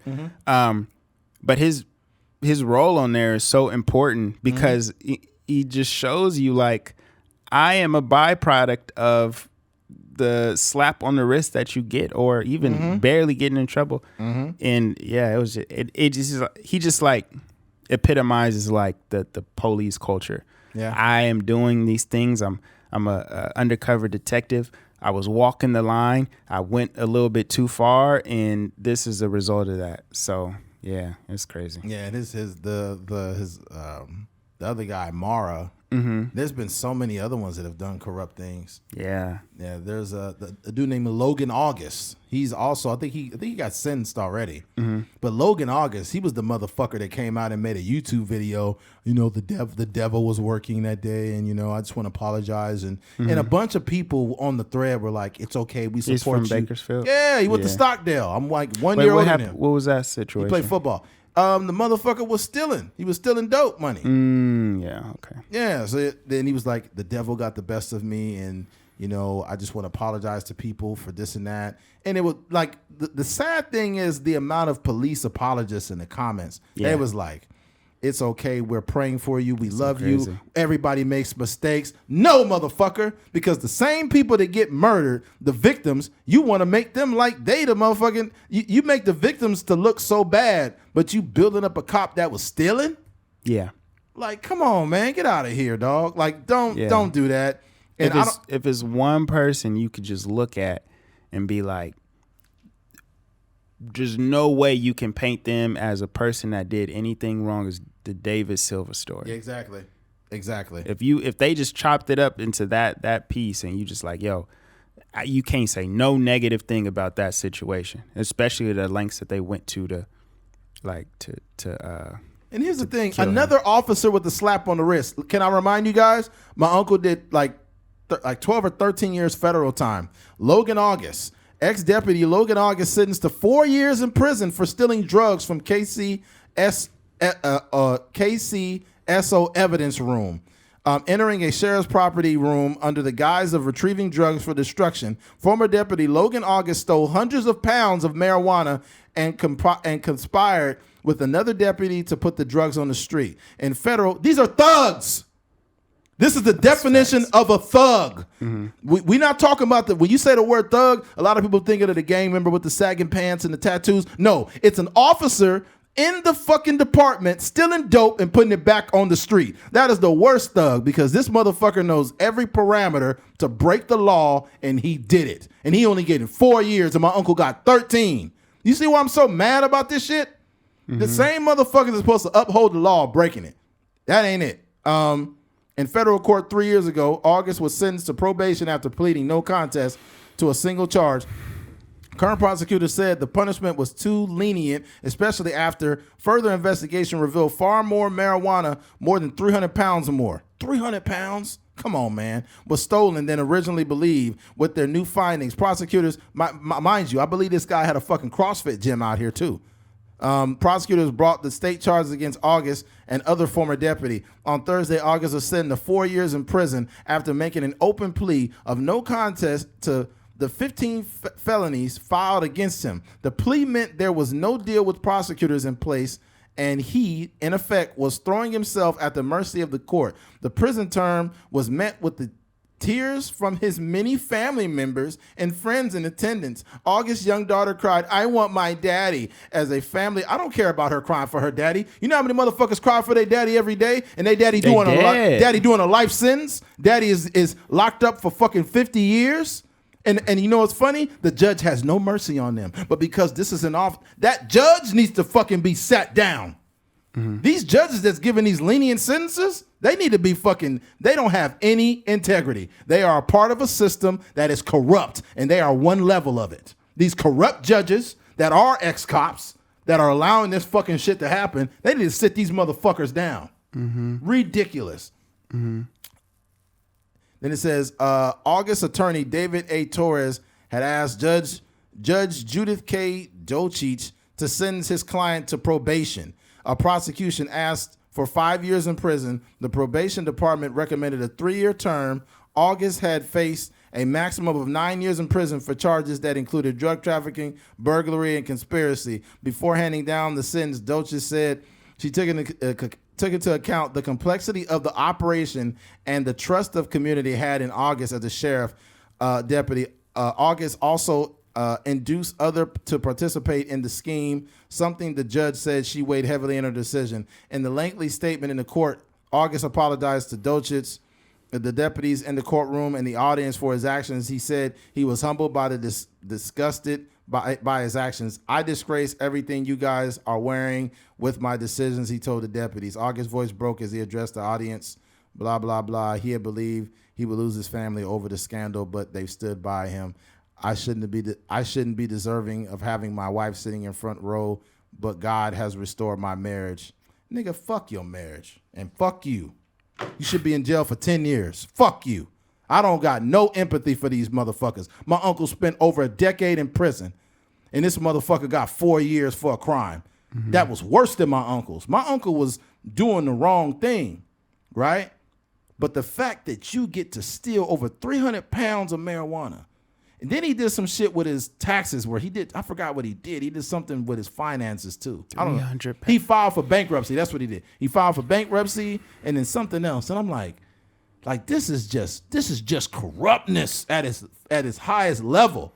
And the fucked up thing about it is when you allow regular human beings to have this much power, this is what they do.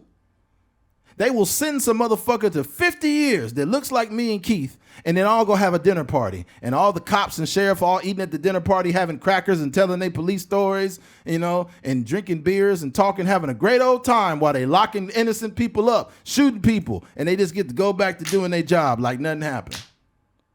They gotta break this good old boy system up. That's got to stop. Yeah. That's got to fucking stop. But you know what? I'll talk Tom Blue in the face. I'm sure you guys got somewhere to go. Okay. So to work. Yeah, you got to go to work, man. Turn the podcast off. Okay. Mm-hmm. All right. Look, if you before that, make sure y'all subscribe to the YouTube. Please. The numbers is going up over there. We're doing a pretty decent job on the YouTube. We trying to get consistent with the videos. Make sure y'all follow us on the gram. You just type in The Trucker's Mind. It's a lot of underscores in there, but you'll find it. Mm-hmm. And then K Fings is mine, of course. And then also hit that Cash App. A couple people been sending some money to the Cash App. Man. Yeah, we appreciate it. Yeah, that's love. Let it be known. If you feel that we've earned a donation, then send it on in, and we'll be gladly appreciative, right? Mm-hmm. But my thing is, we don't want no fucking handouts. We've been doing this every week it'll be 5 years straight. In April, it'll be 5 straight years. Mm-hmm. Every single week dropping content. So I just want you to understand, if you're new to this podcast, this is the podcast that doesn't miss anything. Mm-hmm. We don't miss any time. If you can't rely on anything or anyone else in your life, you can rely on us to release a podcast. Yeah. And we always will. Okay. Yeah. So if you made it to the end of this podcast, we appreciate you. Thank you for listening to a Trucker's Mind podcast. I'm Eddie McGee. It's your boy K Fings. We're out of here. Peace.